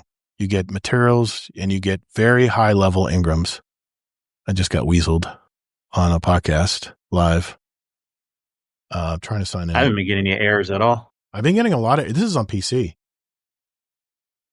Then it might be your network, because it isn't happening to everyone. No, I'm still having the controller problem. You're going to have to help me get that fixed. It's all over the place, man. That's a different issue. I know it is. Yeah. But anyway. But you may be having network issues, because I haven't been getting any weasel errors. Weasel errors is typically network. It's usually network defined. I've got a lot of stuff streaming right now, so it's probably why. But going back to my characters here, like my Grievous Hunter. I love General Grievous. Man, that is the best ornament ever. Anyway, I digress. Okay. So jumping into Portal, the solo ops is what I play every morning typically. And I'm always going to jump into this bonus focus objective, because that's what you have to do every day to get the daily rewards. And it gives you bright dust. It rewards your track on your seasonal. Anyway, as you jump into this, you want to customize it. Now, here's a trip when you're trying to customize your stuff. I'm at expert level right now. You can see I'm almost at master. I can probably jump up to master right now if I wanted to, but it'd be very difficult to get a high score. First thing I'll tell you to do is the easiest thing and has the best modifier, and that is lock loadouts. Look at how many, how far up this is going to raise me up just to do lock loadouts. Let's face it, when you get your loadout, set up for your game, you're not going to change it. It's a quick 5 to 8 minute activity. So that's an easy one you need to activate right away. The second one, as I'm getting higher power here, you're going to have to start selecting harder stuff. The first thing I do is I choose a Bane, because you can see the challenge multiplier is ×4. It does raise the combatant power +20, but I'm at 248 power right now. So it's still going to be under my stuff. So I'm selecting Rage and Caltrops first. So then I'm basically at a B, like a B+ right now. I guess I could stop here and I might have a good shot. I'm going to get 253 bonus gear. It tells you right here on the right what you're going to get, and you're going to get a bonus drop. And for the first time, you're going to get these boots guaranteed, so you can focus your gear. The thing I wish that Bungie would do is have more focus gear activities because I'm playing a lot of activities that don't have the focus gear, and it's just random what you get to drop. So the next thing, I need to pick another modifier, right? I want to get up to A grade so I can get the maximum power. Usually what I'll pick is something that's very easy, like Counterfeit. It drops disguise stuff, like the Trickster used to drop stuff that would blow up in your face. This stuff doesn't really bother me. If I jump I'll have a contrary tip for this, because I actually disagree on this next part, but okay. Go ahead. But you can see I've got up to an A tier. Now, look, if you notice right now, see I'm having this Destiny contacting Destiny servers. Now it's raised up to 254 plus my bonus drop. So if I want to, what I could do also, if I didn't want to raise my power 20 on this, on my Rage and Caltrops Bane, I could take that off if I wanted to, and then go with a more difficult, like Grounded is one I usually pick because I'm never in the air. I'm usually running a lot. And if I'm in the air, I'm not in the air very long. I can hit that and still get A tier gear. Now, here's another thing that ties into how quickly your ranking goes up in your portal. Your actual gear. Good tip right here. Go back. Go ahead. One way, if you want to make your life a lot easier, always stop at B+, because if you're at B+, and if you do it in the time, and most of these activities are super easy to do in the time, the bonus time thing, you will always go to A, always. You can stop at B+, and you don't have to make another hard modifier to make it another 10 power delta. Right. People did the math that shows you will have better time investment spent doing it 10 lower light that makes it easier. And it really just depends. I mean, yeah, go to A if you want more challenge, but if you're really just trying to grind fast and want the best time ratio to difficulty, stop at B+. That's my tip, and then go for the time, and it'll always make it A, guaranteed. Well, that's a good. I mean, I think Astrocross even said that to go for the B+ tier. I don't like to, you know me, I don't like timers, so I just want to be able to take my time, just chill out, drinking coffee, not worried about the stupid timer at the bottom. So I always go for A tier gear. But yes, you're correct. You can go B+ gear and just make sure you beat the time trial. And there's always an objective in the game that you can also get where it is. Okay, MG22. And the time trials aren't hard. They're not hard at all. They're not if you want to take your time, that's a different story. But I just like to take my time, and I just want to play a casual, chill game in the morning. I'm half awake, just cranking out gear, and I'm getting the maximum amount of gear I can. Here's the second tip. You're getting this new armor. I'm using TechSec, which, by the way, when you put two of these together, you significantly increase kinetic damage to combatant shields, overshields, vehicles, and constructs. If you have 4 pieces of this gear, you defeat powerful combatants, breaking a combatant shield, or kinetic damage releases a disorienting kinetic shockwave. I have all 4 pieces on. There's also an extra benefit when you have all this new gear on. You can, right now, it's a bug, we found out, but Astrocross even mentioned this. You could double up, use the TechSec gear, and then put the TechSec ornament on top of it, and it gives you this damage resistance. The more of the gear that you put on, the more damage resistance you're going to have in as far as facing enemies, which, again, reason why you can go B+ stuff on it. But I have all TechSec gear. I'm not even using any exotics, but I have 5 pieces of TechSec gear here. I can throw in my Controverse holds if I want to, and I'm still getting the bonus right here, the armor set bonus, which is really great, by the way. I can throw in my Anoyas if I want to, jump in and use solar damage, which I have to get one of the weekly seasonal bonuses done. Or I can just go back to TechSec gear. The arms here is my tier 1. I'm still looking for a good tier 3 piece here. I have tier 2 and tier 3 gear as of right now, but my stats that I'm trying to build up on is super. I've got 105 out of 200 for super.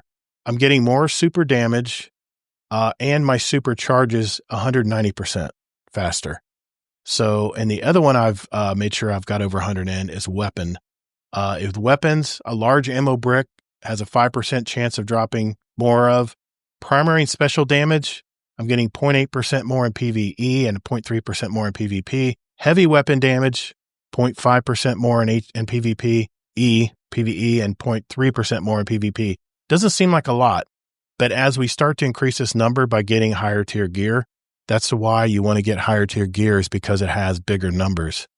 91 here. I've got these all masterwork, so I can get the maximum extra. If you mastercraft, if you masterwork your new TechSec armor, it'll raise your lowest stats on your armor, I think, by 5. Yeah, it's by 5. So always helps to masterwork, and it's not too expensive to masterwork armor.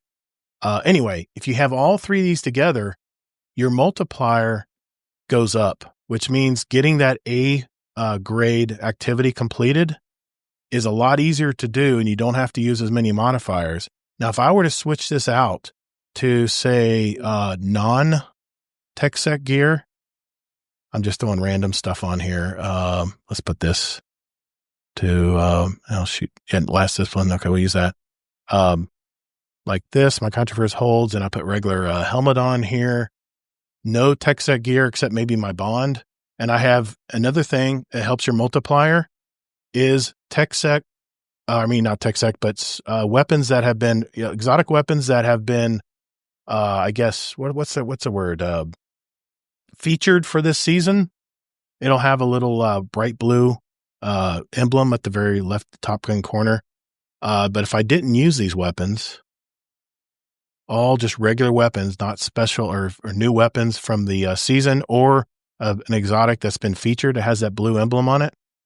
Now watch how hard it is for me to get that A tier gear. We're going to jump back into Portal. We're going to go to Solo Ops. We're going to do another run just like we did. Customize. I'm even locked out here because my gear isn't strong enough, but let's just say advanced. Lock loadouts, not even available. But basically, in a nutshell, I'll just save you guys all this. If I did lock loadouts, the Banes, and everything like I did, your score multiplier to get your reward score forecast will be a lot harder to achieve that A tier if you don't use new weapons and new armor. So just keep that in mind. That's the one tip I wanted to share. A lot of people are using their old armor and weapons, and they're making it hard on themselves. But it's more than just that too. Another thing, once you get higher, closer to the next levels up, like once you get, in your example, closer and closer to master, it becomes harder and harder to get to A tier until you switch to master, and then it gets easier again. Yep. So that's another important tip too. If you people are listening and like, oh, it's getting hard to get to A tier or B plus tier, which again, I recommend. Right. Check and see if you're still down at too low of a level, because they want to force you into the higher levels once you get more powerful. Exactly. So they want you to use the new gear, so use it. Definitely use it. That's what play the higher levels. Yep. And play as high as levels you can. That's comfortable to you. Let's see. I put this on. Another tip you missed, since you were talking about the fast ways power up. Unless you were going to mention this later, but were you going to mention the Wayback Machine thing? Go ahead and mention it. I know what you're talking about, but there is a new extension. I only bring it up because you were saying you wanted to go as efficiently as possible, so you should mention this too. But so yeah, I agree. And see, this is all stuff I know, but I don't even care to do this. But I am in the know. I'll pull it up. I'm gonna pull it up. When you're leveling up, save the stuff on your season pass bar, like Todd said, and collect it at the end of the week, ideally before reset or somewhere later in the week. But also, if you can go to the Destiny Wayback Machine, it's a Firefox extension, and see if there's any gear and a Google. Go ahead. It also is an extension for Chrome. Yep. Cool. And you can see if there's any gear you haven't collected from previous seasons, and you might be surprised. If you were really good collecting everything, maybe you don't have anything to collect, but you should at least check it, because that is another way. It won't give you as high as the season pass bar thing, but at least it'll give you basically at level maybe one below. So let's say your boots were dragging behind and you just couldn't level them up. You had really bad RNG, and the weekly season pass bar didn't give you boots either. Right. Check out the Destiny Wayback Machine if there's boots you haven't collected. And if your total power was 207 and they were 190 or something, it would guarantee bring it up to 206. Yeah. So that can help a lot with that. Yeah, I'm it's slow tonight for some reason, but I've got it pulled up on the screen here. But it actually is like a little turquoise engram. As far as I use Chrome, so it'd be a Chrome extension. All you have to do is sign into Bungie.net, and it automatically will start pulling last season's anything that you failed to pick up, like Kingsley just explained. And you'll be able to find some stuff that I had some ornaments and stuff I forgot to pick up. I was in a rush, I guess. But anyway, that's the Wayback Machine. Just want to let you guys know about that. Episode Heresy is what it's going to pull from. So anyway, going back to the one more thing I wanted to mention here in the full screen is making sure that all your weapons are the newest weapons. So when you're powering up your gear, always power up your newest weapons. Get stuff that you like to use, whether it's a sniper rifle, the sublimation scout rifle, the Ahab Char. machine auto rifle, which I really like.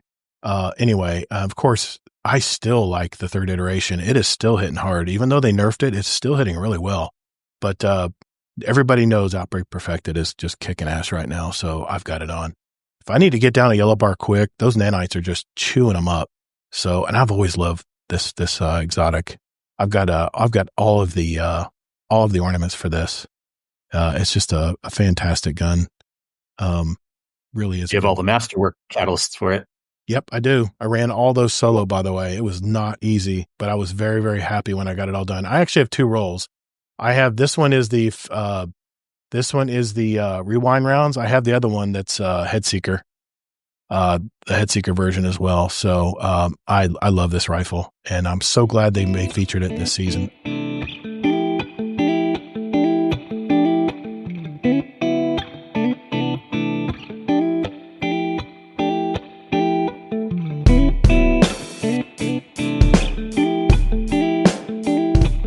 Howdy folks, this is MC Squared and you're listening to Guardian Downcast.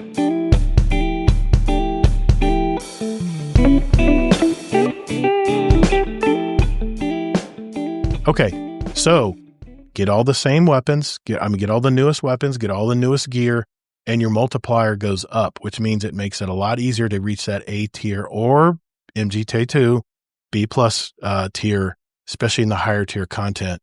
But yeah, there it is. That's what I do every morning before I jump in. Of course, you can jump into Pinnacle Ops, or I've even done the Fire Team Ops and jumped into like, I don't do Battlegrounds, but I'll do like Devil's Lair here.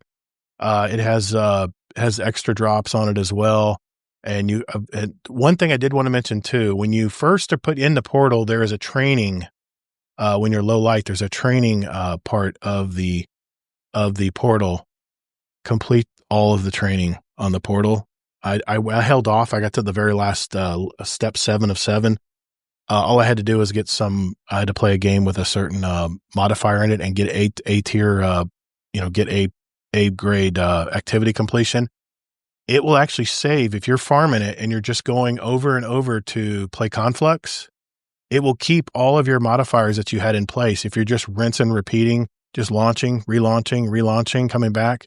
Because you completed that training, it will keep all of your previously customized modifiers where you don't have to go in and set your modifiers every time. That's a nice little plus. So thank you. It is. And since we're talking about the training thing now, that is one of the areas that's super confusing for newer people and even people that played for a while. And I think they did the layout horribly. They should have put training off to the side instead of it being at the top above the easiest level. Because if you do start figuring out the training, it actually starts getting kind of difficult once you get to like 5, 6, 7. Yep. Out of 7, the different training modules, and you don't have to do them. I mean, you should, like Todd said, eventually, because it makes it so you don't have to repick modifiers. But it's just kind of confusing for people that don't know at first, like why it's there, how to deal with it. Is it easier than normal at first, but then it gets harder than normal later on? And I just feel like they could have done better with the overall portal layout with keeping things easy. Yeah.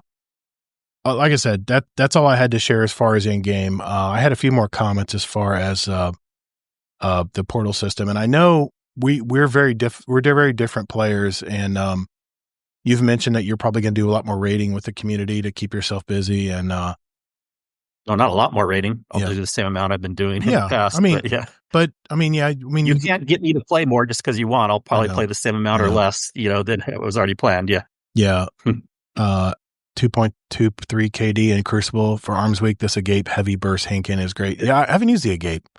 I'll have to get that one, pick that one up. This update is about what I expected. I already kind of knew that I'd be playing even less than even last year because it's just kind of more boring to me of the stuff outside of Kepler, so. Here's the thing though, because of this new system and the way they want us to grind gear, I haven't been back to Kepler. Have you played all the side missions in Kepler yet, Kingsley? Yeah, of course. They're interesting. They're fun. I understand. Mm-hmm. I played a few of them and I was like, well, and the Sieve mission, JD Ken already said is maxed at 300.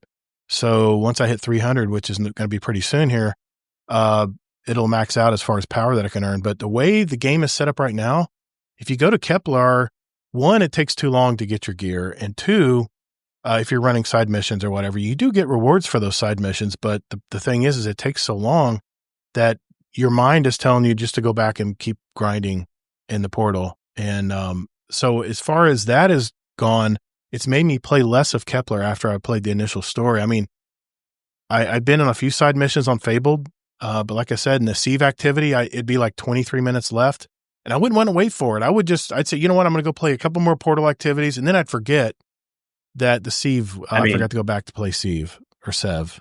The way I look at it is like you're so focused on a shiny number going up, you're missing out on cool experiences, But they're not going anywhere. I mean, the experiences aren't going anywhere, and I'd rather go play those side missions on Mythic, knowing that I can get a possible tier 5. That's not true. There's still things you haven't done in Final Shape that you said aren't going anywhere. You'll never get back to it.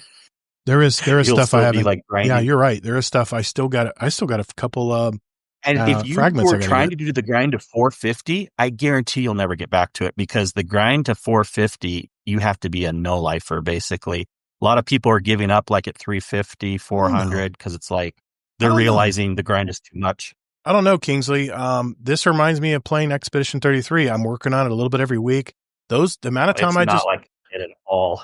Well, I know. I realize. I think one of my Expedition 33 is one and done. Yeah. Yeah, I understand. But as far as it's a big. There's a lot of hours you got to put in that game. At least like 25 or 30 hours. And I'd play an hour and a half a night or something, and just work my way through. And as soon as I would kill a major combatant, I would say, okay, that's it for tonight, and I'd work on another combatant tomorrow or another fight.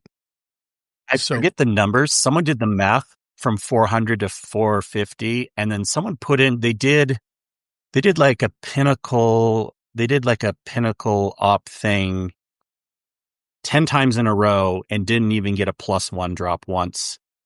And I may not be saying that right, but they said like the hours to put in to go from 400 to 450 would be like hundreds and hundreds and hundreds of hours.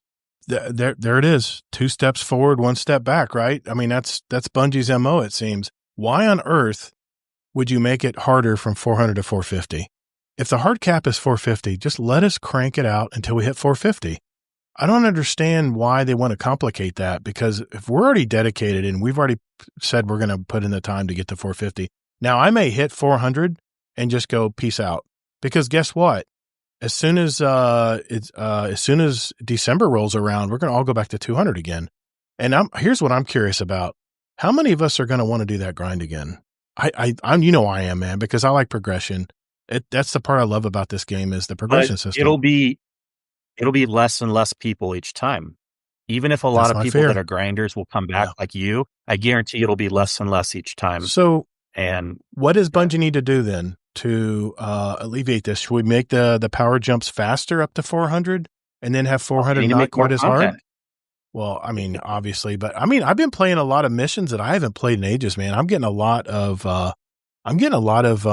nostalgia from a lot of these old missions. I don't know about you, but I love playing them. Even the people that like to grind, they do reach a point where like, I can't do the same mission a 20th time in a row because it's the fastest way to grind, and then they'll get like burnout. I mean, but at some point, yeah. I mean, I'd have to push back on that, because why do we do raids? If we've already done a raid, why do we come back and do it again? It's a different experience each time because of the people you're playing with. Yeah, and you can set it up like that. Mm-hmm. But it's definitely not analogous at all to doing the same solo op, the exact same thing each time. Yeah. I think the way Bungie can fix this is because we are going to go back to 200 and then up to 500. It's going to be even more grind. MJT2 says that won't that cap extend in Ash of Iron? I don't think it extends in Ash of Iron. I think they said 400 to 500 in Renegades, I believe. I don't think if it's that soon, they're not going to reset it. Well, we're getting more artifact things. I didn't hear about the power going up. We're going to get another reward track, I think. We'll get another reward track. Yeah, because I'm looking at the reward track. It's up in 45 days. But other than that, I think they may need to make progression more rewarding. If we're going to grind to 400 or 450, then instead of A tier giving me a +3, how about a +5? that would cut a lot of grind off right there. Just that 25% more reward or grind, or power increase. Maybe that will, but they need to cut this shit out with 400 to 450, slowing it down. Bungie is always so worried about the hardcore players getting too many enhancement cores, so they put caps on it, or they put too many strange coins, so they put a cap on it. I mean, that's the one thing I love too. They're giving materials, they're giving enhancement cores, they're giving strange coins. Like I'm getting them on every 8 minutes. I'm getting strange coins, so I can farm those. I can farm my enhancement cores. Even sometimes a boss will drop an enhancement core or a strange coin. I'm loving that. This has nothing to do with materials. You know why they're doing the 400 to 450 thing? People actually asked for it. And Astrocross was one that said, I'm looking forward to that grind, the crazy grind, the no-life grind when it comes from 400 to 450. So not everyone's complaining about it. So, but I would say the general average player would never do that, or they're going to complain about it. But I'm not going to, Sorry. I would pose this question. They're going to complain about it or not do it. Yeah. I would pose this question to Astrocross if he ever listens to this podcast. What happens when you reach 400 and you're grinding crazy to get to 450 and then Borderlands 4 comes out? What are you going to do then? You going to stream Battlefield 4?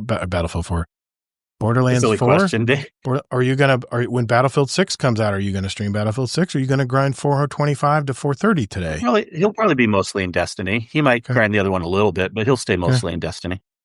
Yeah. All right. Well, that was a silly question. Yeah. Like I said, there's so many games to play. There's so much competition for our time. This 400 grind, 4 to 450 grind, I don't know. We'll have to see if they change it. Like you said, next week could be a totally different portal system. But I wanted to at least put that out there.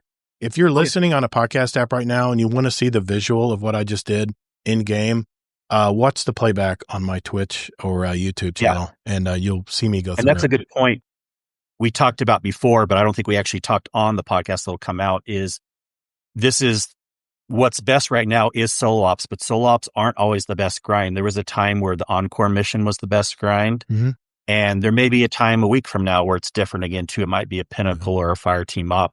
Here's the problem. The other problem with the portal system is people always find the fastest thing. And there's been several times where Bungie's turned that off because they don't like people doing the fastest thing.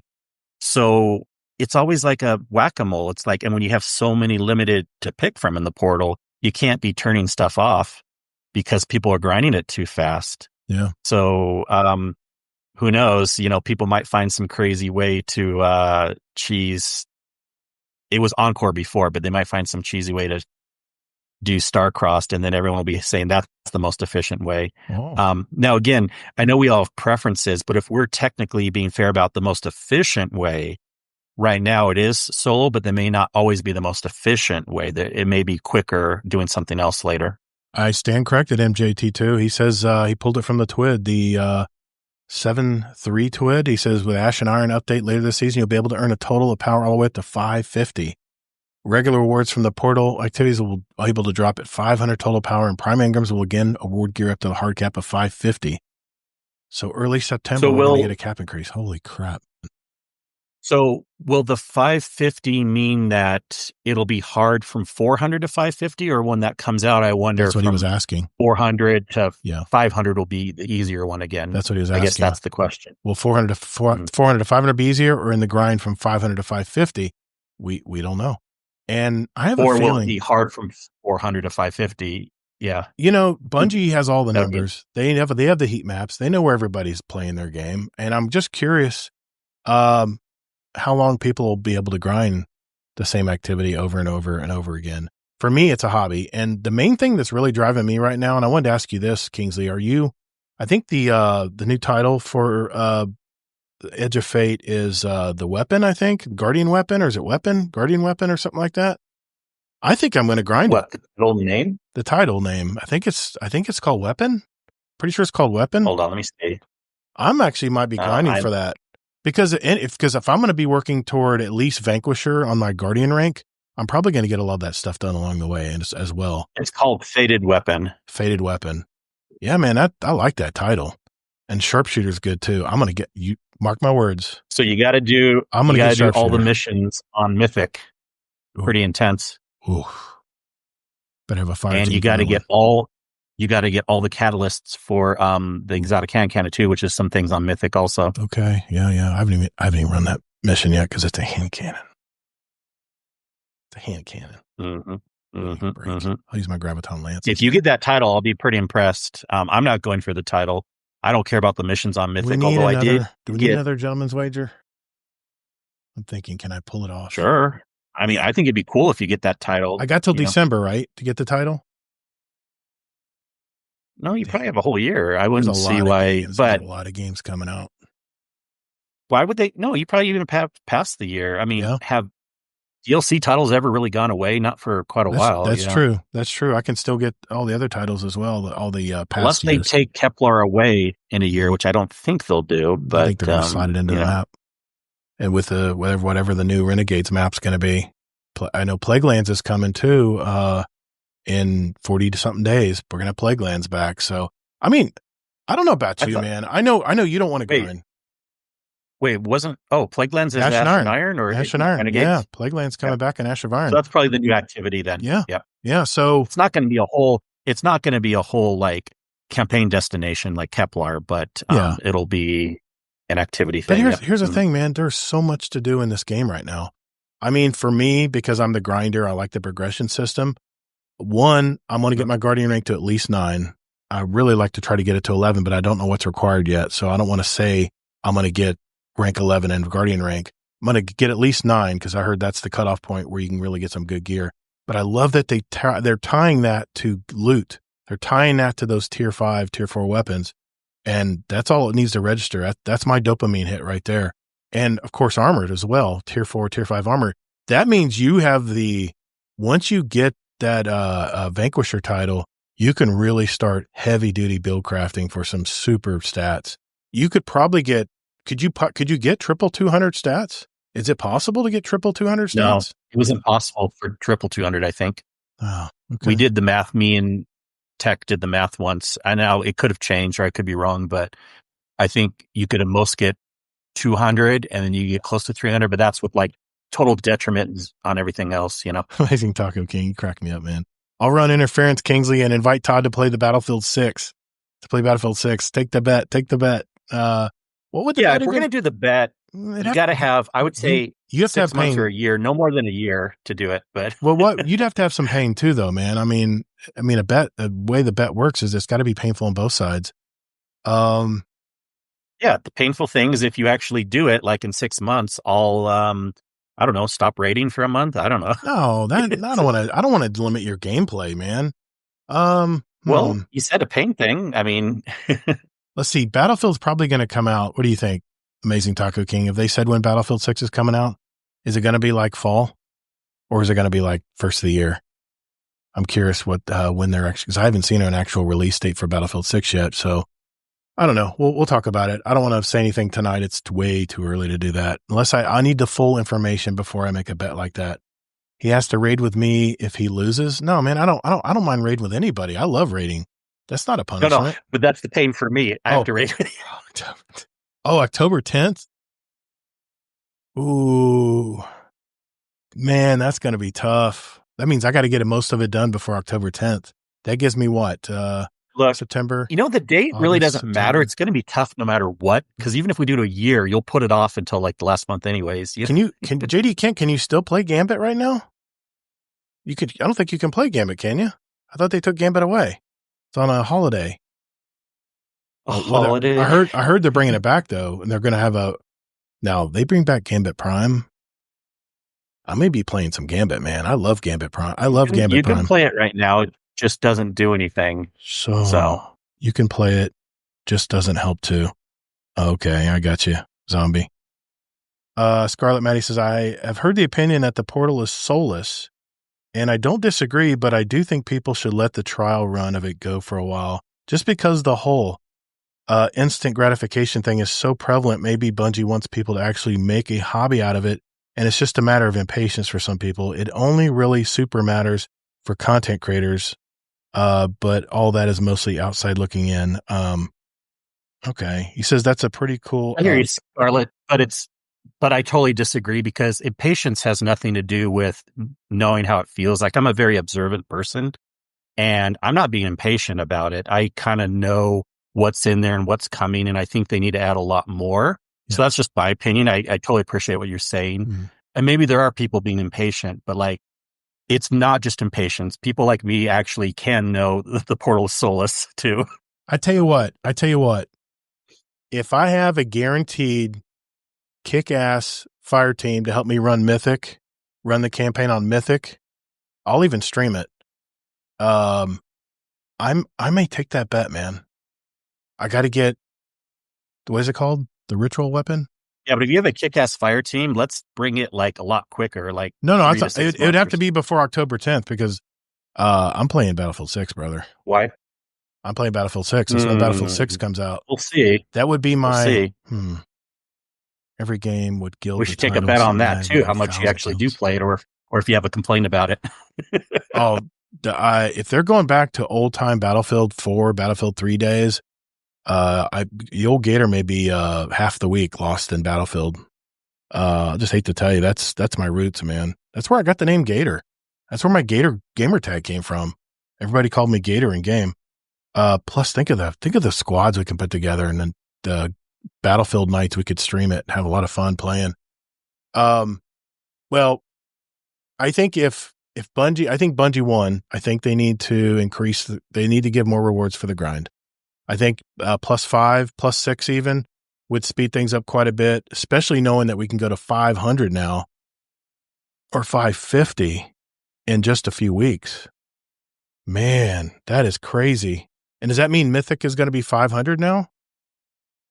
No. It's not that. Okay. It's Mythic is always -40 below your level. Right. That's right. So it's always hard no matter what your power level is.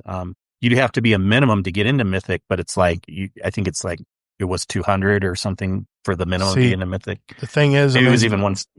The thing is, Amazing Taco King, EA has all hands on deck. They have multiple developer studios working on this game. I really think they're planning to win, and they're paying to win this iteration. And there's so much about Battlefield, and I can get into it. It gets me just excited just talking about it. But I am curious. I think there's an over 50% chance, like somewhere between 2 to 6 months from now, that you may be complaining about not being able to get tier 5 stuff very easily because you're hitting walls in the grind, either between the Guardian rank or the leveling up stuff. You're hitting some walls, and I can pretty much predict you won't like it, but I could be totally wrong. So, but that's my little mini prediction. If Mythic is 40 below your power level, right? And what power level do you have to be to unlock Mythic? 350? Only like 175 or something. Okay. That's not the problem. Yeah. So you can play Mythic anytime. It's just always going to be 40 below. Always going to be 40 below. Yeah. But did you hear my other thing? Do you have a comment about that? You don't think I'll make it because you think I'll get held up between the 400 No. You didn't hear what I said at all then. No, I did. Separate point. Go ahead and repeat. Well, I mean, we'll talk about the just in Kepler case thing again too. But like, I forget Kepler for a second. I have a mini prediction that anywhere between 2 to 6 months from now, you'll be complaining that you can't get that much tier 5 stuff because you're hitting grinding walls. Forget Mythic. I'm just talking about even Portal. I'm counting grinding walls. Kingsley, I am counting on Bungie making it better, making the drops more prevalent, because they're going to see their player base starting to sink. They're going to see their player base. Predict yourself complaining if they don't make it better? If they don't make it better, then yeah, I guarantee I'll be complaining about it because I grinded my ass off to get to that level. Man, I feel like I want to do this. Every bone in my body wants to bet. Let's get back to that. Yeah, getting that title. I'm going to get Sharpshooter. I'm definitely going to get Sharpshooter, but it would be a nice consolation to get the weapon title as well. You know what? I'm going to make that the question of the week. What should the bet be that I get the what's it called? Ritual weapon? I've already forgotten the first name. I just knock weapon. The title for Kepler, Edge of Fate title. Was it called something? Yeah, but just for your side, I can't necessarily agree to I don't have to accept a bet if something says something weird for my side. No, ahead of time. You don't. No. It's just like I said, it's just suggestions. That's for sure. Yeah.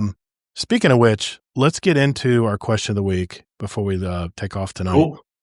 Since this is based on this topic that we're talking about tonight, my question of the week for this week, and it was a survey that we had a good turnout too. A lot of people turned in and gave them their answer. We have been grinding out power in Edge of Fate. What are your impressions with the loot chase? A, it's perfect. 37% said that. B, too grindy. Only 6% said that. C, not enough grind. That was JD Kent. Said not enough grind. And D was other. You can comment below, and 50% of the people commented. Yep. Most people said other. Yeah, that's because I wanted people to give us more impression. Soccer, one of our mods in our community, says, love the grind for gear, not just an XP simulator for grinding power anymore. Nice to be able to actually level up through my gear. I agree, Soccer. Tajo Trade, the power grind is great. The loot chase is not. The tier system, while good in theory, is not as much a change in the big picture of things. It's spread out too thin, has weird limitations like only certain archetypes are available and masterworking armor upgrades to 3 secondary stats rather than your 3 main stats. There's other issues too, but I'll leave it for another time. Tajo's very forward thinking like me. Yeah. These are things that people are going to start realizing, even you, over time, Yeah, and you even commented on it. You said if loot chase, quote unquote, means giving certain weapons, it seems good enough, maybe even not enough grind. If loot chase means getting certain tiers, then I'm guessing most people will start saying too much grind. So because I read the question multiple ways and honestly don't have much of a horse in the race, won't vote one of the main options, just other. Dimwee says power leveling is genuine torture and the raid armor is only worth it in the highest difficulty. I've heard nightmares about the armor gear not being high enough tier. Zombie Pops, one of our patron members, said, I would say perfect, but definitely not too grindy unless you want it to be. Story alone gives you decent enough armor to tackle the lower levels of loot grind. And of course, if you want a god tier 5 roll, complete loadout, then you have to grind, but only if you choose that life. Deadpool 1 Merc, one of our patron members as well, said, honestly, the power grind is actually pretty solid. I don't mind working toward that, but the loot chase just isn't hitting the same. The new tier system sounded cool at first, but in the bigger picture, it doesn't hit just right to me. It's stretched out too thin, and some of the choices feel weird in my opinion. To me, it's odd when you masterwork armor at boost that was mentioned earlier. It only boosts your secondary stats instead of the main ones. There's other stuff bugging me too, but I'll save that for another time. McMaximo, did he enter it twice? No. Okay. McMaximo, another patron member, said, I'll likely never own a tier 5 weapon, and that's fine. But from what I've been reading, it sounds like folks are rarely getting tier 5s from even the most difficult activities. That's nuts. I think that's mainly because a lot of people haven't reached the power levels yet. We'll see. Time will tell. If you do the hardest stuff, you should get the highest tier weapons and armor. Other than that, I'm happy with the tiers I'm getting from my easier activities. The grind to the soft cap feels about the same as before.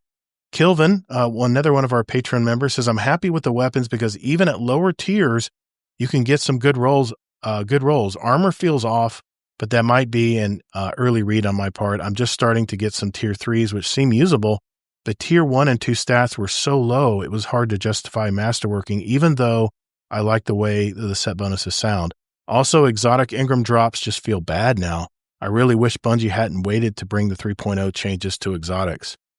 Walk-in Plague mentioned, I personally think having more options available to focus loot or grind things out solo, if you're limited on time, is really nice. I agree. Especially since it's a centralized location. However, my biggest gripe is the diversity of the bonus loot options and the amount of different maps and activities there are to do, which, Kingsley, you're right there. That and why we able to focus Kepler gear, but we aren't able to focus in Portal, or is it the design of deterministic loot? And then finally, our raid boss patron, Mr. Amazing Taco King, said, honestly, leading up to the Edge of Fate was very much on the fence of whether or not I was going to enjoy it. The story was kind of B-plot at best. It feels like Bungie is using the OG opening music of Destiny 1 and using grayscale of the map. We talked about that to give those member berry nostalgia beats. The grind was looking like it was going to be bad, but it is very smooth, almost like a passive grind without even trying. I hit 200 with no issues, and getting higher power level loot doesn't feel like grind all over. Another thing I want to mention too if you get and then I have something to say too. Absolutely, and if you get higher tier past 200, if you start getting the new loot, whether it's weapons or armor, I love the fact, like Bright Dust used to be, if you dismantle that armor because you don't want it or it's too low a power, you get those, what is it called? Some kind of cores, subdued cores or whatever they call it. I can't keep up with the currencies in Destiny these days. But those were all our answers from Question of the Week. Thank you, everybody who participated in that. And I think I might mention that for Question of the Week for next week, what a bet would be if I, what's a good wager? Because we have some creative people in our Discord, man. What do you say? Like I said, I had something to say on this. Yeah. What do you say, Kingsley? So he said like the passive grind without even trying to hit 200 was easy. Well, that's because that's the soft cap. Unstable. I'm just telling everyone. I'm not focusing on Taco King. Yeah. The soft cap, remember people, you do not have to try hard at all to get to 200. You don't have to do portal stuff at all. You don't have to get to A level. Do anything. You could even probably do Gambit. I don't know. Maybe not that one, but like anything else, even blues drop up to 200. So yeah, the soft cap to 200 is easy and the same as before. Just in case people were thinking, oh, I'm at 100. Do I need to start doing these try hard things in the portal? No, you don't. You can if you want, but it's after 200 where you need to start doing that stuff. So, well, just to wrap up here, tied up in a nice little bow, being that we are the tale of two different kinds of guardians in this game, I'm loving the grind. My objectives are going to be getting at least Vanquisher on my Guardian title, Guardian rank. And I'm really thinking about I'm going to get the Sharpshooter title, but I'm really I think I might really try to get the Fated Weapon. It's weird how it just pops in my head. The Fated Weapon title for Edge of Fate. I'm really thinking about getting it done. I'll have to see. But Kingsley, so to wrap things up, how would you surmise how you're going to play Destiny, at least until Renegades? Like I said, less than before. I'll be doing raiding occasionally and stuff, but this was expected for me. It's not necessarily bad news. I still love the game and always when new content comes out, but I'll definitely most likely be playing less than before. So, okay. Because the systems aren't appealing to me. I like seeing you raid though. I know you love raiding, man. I love watching you guys raid. It's so much fun.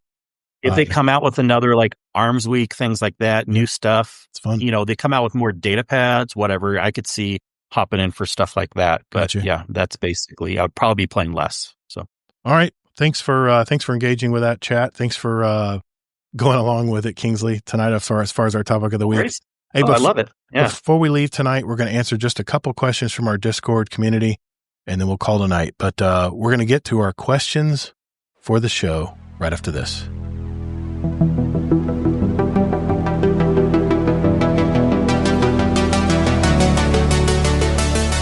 Hey Guardians, would you like to send a question for the show to us? There are 4 ways to do it. First, you can join our Discord server at discord.gg/Guardian Downcast. There's also a join link in our show notes down below. We have Guardians from all walks of life and all over the world, from new lights to day one players to hardcore gamers. There's also a channel labeled Podcast Questions where you can type in your question for the show. So come hang out with us. You can also email us with your question at guardiandowncast@gmail.com, or we also occasionally post about our upcoming show and guest, and you can respond there with your question at Guardian_D_cast is our X handle. Finally, you can send us a voicemail with your question at guardiandowncast.com, and we might play it on the podcast. Think of it as talking with us right on the show. Thanks for listening, and later, Guardian.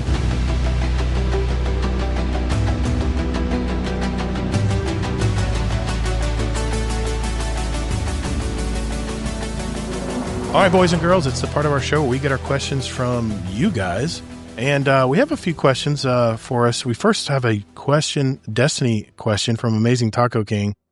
He says, do you believe or do you think Bungie is trying to use nostalgia to help players enjoy the mask criticisms in this new transition period for the Destiny franchise? In other words, the original opening soundtrack on boot, the grayscale of the map, and the character screen backgrounds being that static white and gray was in the first game. What do you think, Kingsley? I don't know if that was their purpose. I don't think it was. And even if it was, It's not doing anything to me to make me more interested to play the game. In fact, I think the intro's kind of boring. Okay. I saw that 1 million hours in Destiny 1. I don't want that one anymore. So, I got you. Yeah, that's just my opinion. Okay. What do you think? I definitely noticed the original music. In fact, I've been sleeping to it lately. I have a hard time sleeping because I have tinnitus real bad. I've been using my earbuds to sleep more and more. Even with fans and stuff going on at night, it just sometimes isn't enough. My mind doesn't quiet. And, I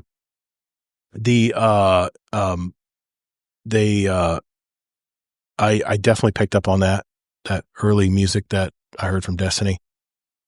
I mean, I think Destiny has to do whatever they have to keep the hardcore players to keep playing this game.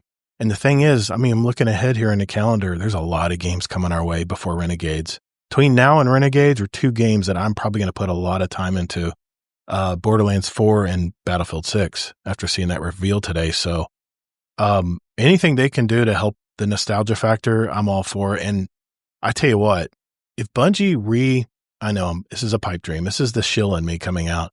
If Bungie was to remake Destiny 1 for PC, I'd play it again just to get the nostalgia vibes. I would. I'd play a little bit every night. Well, and it would be more content for most people Yes. because not everyone's played Destiny. Yes. So, and yeah, unless you had a exactly. console, I you would love couldn't that play too. it. Yeah, if you don't have a console, you can't play it. And getting that level 18, remember that? Getting that level 18, man, that was the hardest thing. Playing through the story. All right, we have a new member of our Discord. Saint had a question for us. Which weapon from another game or franchise would you want to see in Destiny? Examples, Warhammer 40k Bolter, no Skyburner's Oath, doesn't count. Gears of War Lancer, God of War Leviathan Axe, Fallout Fat Man, etc. What do you think, Kingsley? From another game franchise? I already have an answer. Let me give you a sec. Yeah, go ahead. You can go. M16A1 from the original Call of Duty. I couldn't put that. What is that? It's just a pulse rifle. It's a pulse rifle. It's a Pulse 3 rifle, burst. okay. It's a 3 burst assault rifle, what they called it. And it would knock heads in Crucible. And because, I mean, face it, Call of Duty, you play mainly multiplayer. And someone had asked that question a long time ago and I had the same answer. So M16A1, man. I know. Back. I'll go with something funny. Okay. Something from I can't give an exact answer, but something from Borderlands, some really cool machine gun. Yeah. Where when you're reloading, but the Destiny version would be you throw your ghost at enemies and the ghost would explode and be like a little mini bomb or something.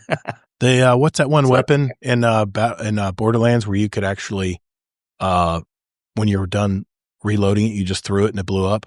Well, I don't know what it's called, but that's what I was saying. Yeah, but I want to throw weapons. I want to throw the ghost is somehow and it's just a version of your ghost. You're not literally getting rid of your ghost, but every time you reload the weapon, you have the ability to take a ghost grenade that's actually your ghost, an instance of it, and throw it at the enemies, and it does something cool. Awesome. Okay. Let's see here. One more question, Destiny wise, from Tajo Trade. What is one specific to you quality of life change you would make it able? What is one specific to you quality of life change you would make it able?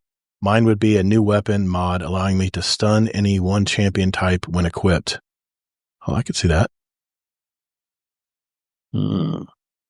Quality of life. I do. Oh, I got one. There could be a lot of quality of life things. Mm-hmm. I don't know if he's talking a weapon mod or just a general quality of life change. Quality of life means quality of life. We can take it however we want, but yep. Yeah, TDR, mod TDR. Quality of life. TDR weapons. Thank you, Taco King. I don't know if this is my top answer, but it's what I'm coming up with right now. I would, because I mentioned it before, I think there should be training versions of the raid and or match-made versions of the raids. I know that sounds absurd, but at least even an easier than a normal mode where we can go in, we don't really get any loot at all, or maybe you get some big XP progression or one drop at the end. But the point is you don't have revive tokens, unlimited revives. You can help people just learn the raid, whether that means a team does it or there's the guided things like what they were starting to add into those dungeons. And I just think it's nice for people that want to learn them. Yeah. And along with that, I would add more harder versions too. I said this a few times before they fixed the power level debacle thing from last week. They should have had a normal version of the raid and then a power version of the raid, power level version of the raid, and then of course a master version and everything like that. But the more versions, the better. Why not? Because they're doing that in solo ops and fire team ops, and they have like all these versions, like normal, advanced, expert, mythic, all these things. And, doing in the raids would make people happy if they know there's a super easy version they can hop in. I don't care. I'm going to say it anyway. I want a weapon mod that generates enhancement cores. Like every 100 kills, boom, enhancement core awarded. Oh my gosh. I want a special mag clip or a special, like the chaotic rounds, they're giving you heavy ammo and stuff. Why not? They're giving you all kinds of that. Chaotic munitions. Yeah. That's what I would want. I'd be able to kill stuff and farm my materials at the same time. I'm a materials guy, man. Before we have one non-Destiny question here before we leave. I just wanted to give a shout out to Official Saints is now a member or subscriber to my Twitch channel, ToddtheGatr Twitch channel via JD Kent. That makes 13 gifted subs for JD Kent, man. And Kingsley, I see you up there too, man. Thanks you for subscribing to the Twitch. I got my first check. It wasn't huge because I'm an affiliate now from Twitch, and it went right in to the Patreon fund to pay for more stuff in the Discord stuff and editing software. Yeah, thanks. I got a gifted sub also, so thanks for whoever did that. Oh, okay. That's probably JD Kent. Thank you, JD Kent. Appreciate you, man. I see you out there. I don't always get the alerts. I don't have any alerts on when we do the podcast, but I do want to give you guys a shout out for that. Also, Mr. Private Jimmy Rayner resubscribed for 2 months. That was last week. Sorry, I forgot, man. Appreciate you doing that. All right, our last question of the week is a non-Destiny question. This is from Walk-in Plague. He said, this might be old news to some of you, but I've just seen something on my feed where the Avengers cast were all essentially belittled by Disney and have now signed with the Transformers franchise. I think it was $150 million, I heard, and have signed with Transformers franchise. Do you think that this movie is going to ruin the MCU for the future? And do you think this is going to bolster the Transformers franchise to new heights? I know a buddy of mine who loves Transformers. He'd love to see this happen, but I didn't see the new one with Scarlett Johansson and the new animated version. Was it one of the was whoever plays Thor, one of the brothers. I can't remember. I didn't watch that. What was it called? Transformers Origins, I think. It was an animated version of when the Transformers were younger. I'll probably watch it when it comes out to streaming platforms, but I haven't watched it yet. But what do you think about that, man? Boy, Disney effed up. I'll say that. Disney effed up.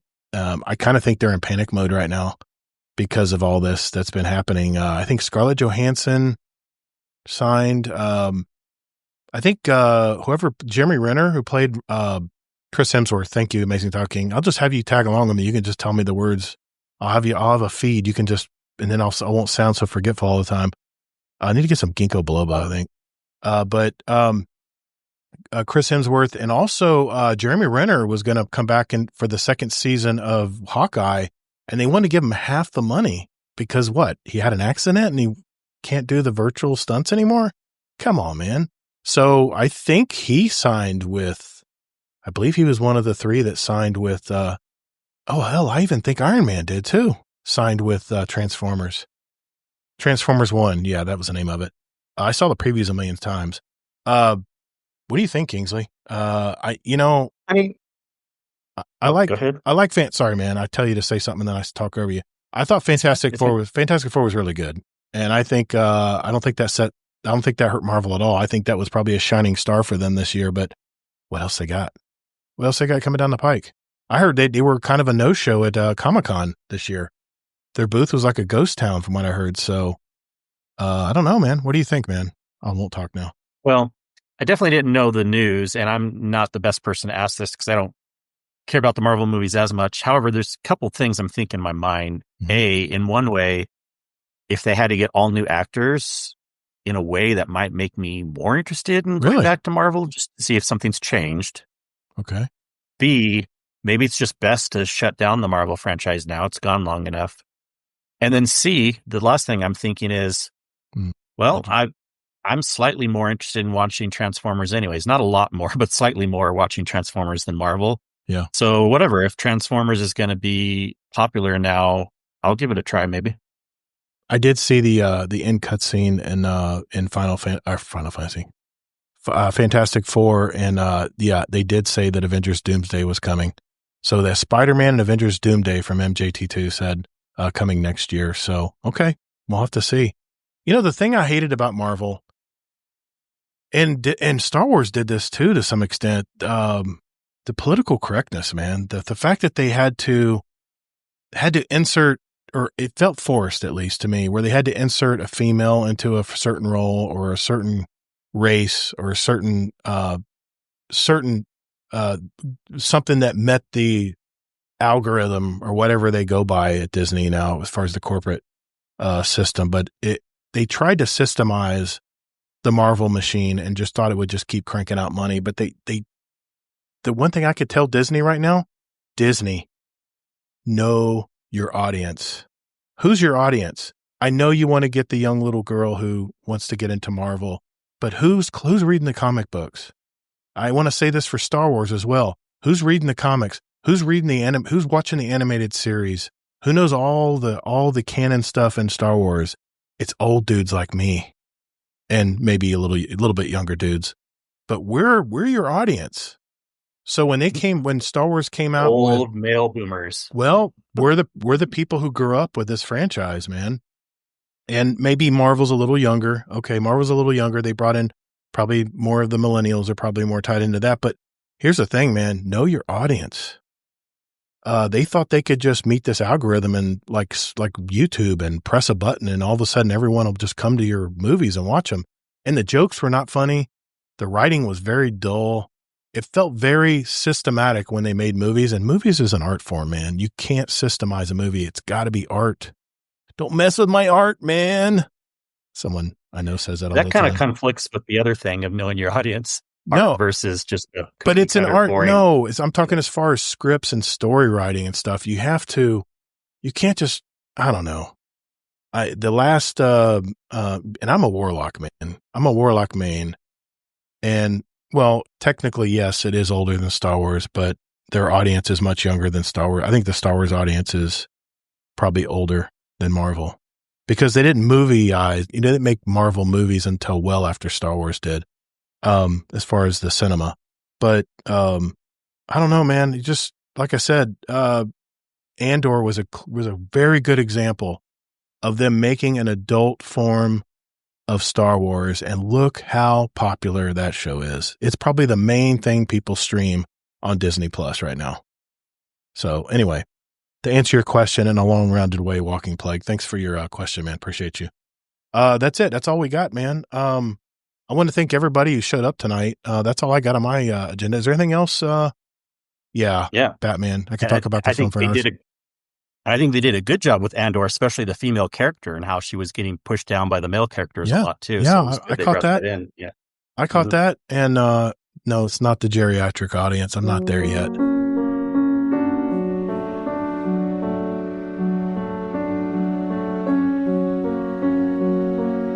Hey, Guardian, let me ask you a question. As a podcast producer and listener myself, there's one thing that annoys me the most when listening to my favorite podcast. You know, you're really getting into the flow of the conversation when out of nowhere, an obtrusive advertisement blaring into your earbuds. Sunday, it's our special weekend super duper blowout sale going on now at your local dealer. Doorbuster sales going on now. Cars at $48,000? No way, boy! Now $2,000. So what are you waiting for? Get down here for our super duper blowout sale going on now. What are you waiting for? Get on down. 30-second skip. What the hell? Podcast ads, in my opinion, really disrupt the natural flow of a great conversation. But thanks to our Patreon community, we don't accept outside advertising or promotion. So sit back and enjoy the show. Oh, and by the way, if you would like to become a part of a listener-supported podcast like this one, go to patreon.com/support Guardian Downcast. Or just visit our website at guardiandowncast.com. You'll also have instant access to over 2 years of listener-supported audio and video episodes just for our Patreon community. Not to mention a cool badge in our Discord as well. Take care, and later, Guardian. Get on down! Hey, speaking of our Patreon community, I wanted to give a shout out to our patrons of the show. Members like JD Kent, he has been supporting our, on all aspects, our YouTube channel, our Twitch channel. He's gifted so many subs to our Discord, to our community, and of course is a patron as well. So thank you, sir. Appreciate that. Want to give a shout out to our newest member of our Patreon community. That's TN Laser. Thank you, sir. Appreciate you. Quick shout out to our Dungeon Champion patron. That's Deadpool1 Merc. And a thank you to our Raid Boss patrons, Jealous, Frostbite, and Amazing Taco King. Thanks everyone who gives back to our community. Remember, all of our funds go right back into the Guardian Downcast community. So we appreciate you. Short and sweet tonight. I am loving the grind. If you're not a grindy type player, you don't like the way the progression works in Destiny 2, then it's probably not the best time for you right now. They're trying to get us, Bungie's trying to get us used to this new system. I really think they're purposely doing that before they release the Ash and Iron update. I think they want to get us used to the new armor, the new weapons, the new system to put our build crafting together. I think they're just kind of easing us into it with this Edge of Fate first few weeks. And like I said, I'm really having a good time working on the Arms Week Sharpshooter title, which I'm going to be getting probably in a couple days. And then I think I might be getting that Fated Weapon title. I'm thinking about doing it. And that might be a question of the week in our Discord channel next week. Anyway, if you want to jump into our Discord, it's discord.gg/Guardian Downcast. Make sure you say hi as you come in. A lot of people are welcoming in our community. We have a lot of awesome people in our community. The part I really love about our community is one time I did a special channel for Valentine's Day about a year ago. And I put a before and after picture of myself and my wife. And we had a little contest, I think. Everyone who put in a picture of their before and after photos of their wife, or maybe their wedding pictures and their after pictures once they're older. Man, I was damn near in tears watching how many, putting gamer tags, putting everybody's gamer tags, put a face to the gamer tag.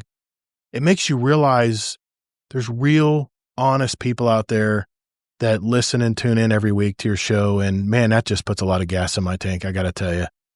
So thank you everybody who listens to the show. Hey, before you go, I wanted to mention I have a side podcast that I do about every 2 weeks. There's 3 total episodes out right now, but it's called 50 Years Experience Required. That's 50 years experience required. It's on all the podcast apps out there, whatever one you normally use. And in a nutshell, it's about personal stories and experiences that I've had in my old self now, I guess you could say. And more importantly, the lessons I learned from all the trials and errors of life. My hope in this is to see, my hope in this is that these topics of conversation can help you in everyday life, all in less than 30 minutes. I won't have an episode that's longer than 30 minutes, or the amount of time it takes you to hop in the shower, shave, get ready for work every day. Short but sweet thoughts for the day. And for now, I'm releasing these episodes on a bi-monthly basis. The next episode I have coming out, I believe next week, is all about relationships or marriage. And I have a little bit of experience in that area. And I have a special guest that's actually going to sound off as well at the end. I hope you guys can check that out. It's 50 years experience required, 50, on all your podcast apps out there. I have a website coming soon, but I don't have that quite set up yet. Well, that's a wrap. Another episode in our collection for our new listeners out there. We have 314 other episodes, the interviews from gamers all over our community, talking Destiny and whatever on our roundtable episodes, which, by the way, the month of August, we will have a brand new roundtable episode on our way. So take a look at those, especially if you're just finding out about us. And if you like what you hear, tell a friend about us. Everything is at guardiandowncast.com. Special thanks to my co-host, Kingsley Mac. I'll have his links in the show notes down below if you want to follow him and all his socials. And you can contact me at ToddtheGatr, ToddtheGatr, all across the socials and gaming platforms.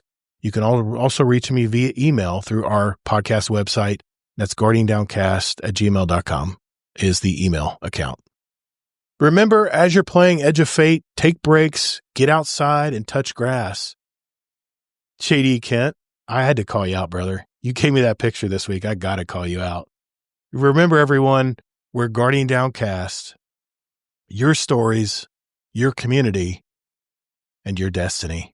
And be good to your fellow Guardians in the Destinyverse. The weight of the world was on your shoulders, and still you triumphed. Marvelous. Thank you all so very much for listening. And later, Guardian.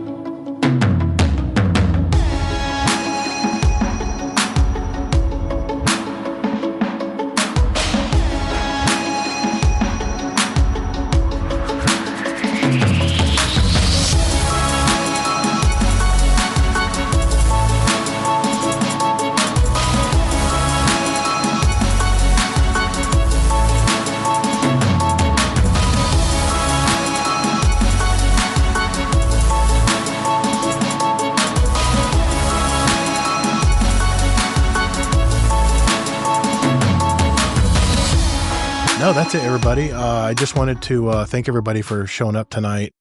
If you haven't already, hit the like button. If you enjoyed the show, subscribe or follow, whatever that button is, the heart button on the follow button on Twitch, or the sub button on YouTube. We appreciate that. And make sure you go to our Discord, discord.gg/GuardianDownCast. You can give us more feedback, ask us questions for the show, or just hang out and talk with our members. You can hear all our back episodes, send us a voicemail, do all kinds of things also. I mean, it damn near does your taxes, but we have a brand new website thanks to our Patreon community, guardiandowncast.com. So, yeah, man, check us out. Make sure you hit the thumb, hit the like button, all that good stuff. And thanks, everybody, for showing up tonight. Our Discord community, thank you, gentlemen. Appreciate you all out there. Any parting words there, Kingsley, before we head out? No, I'm good. All right. Well, thanks, everybody, and we'll see you in the Discord. Later, Guardians. Have a good one.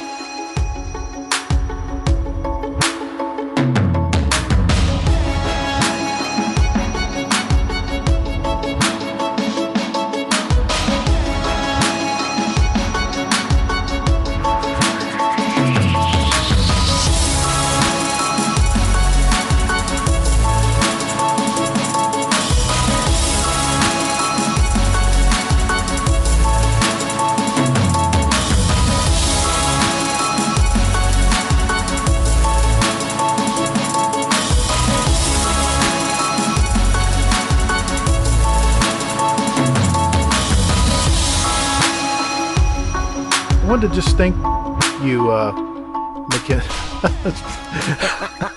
Do not cut that.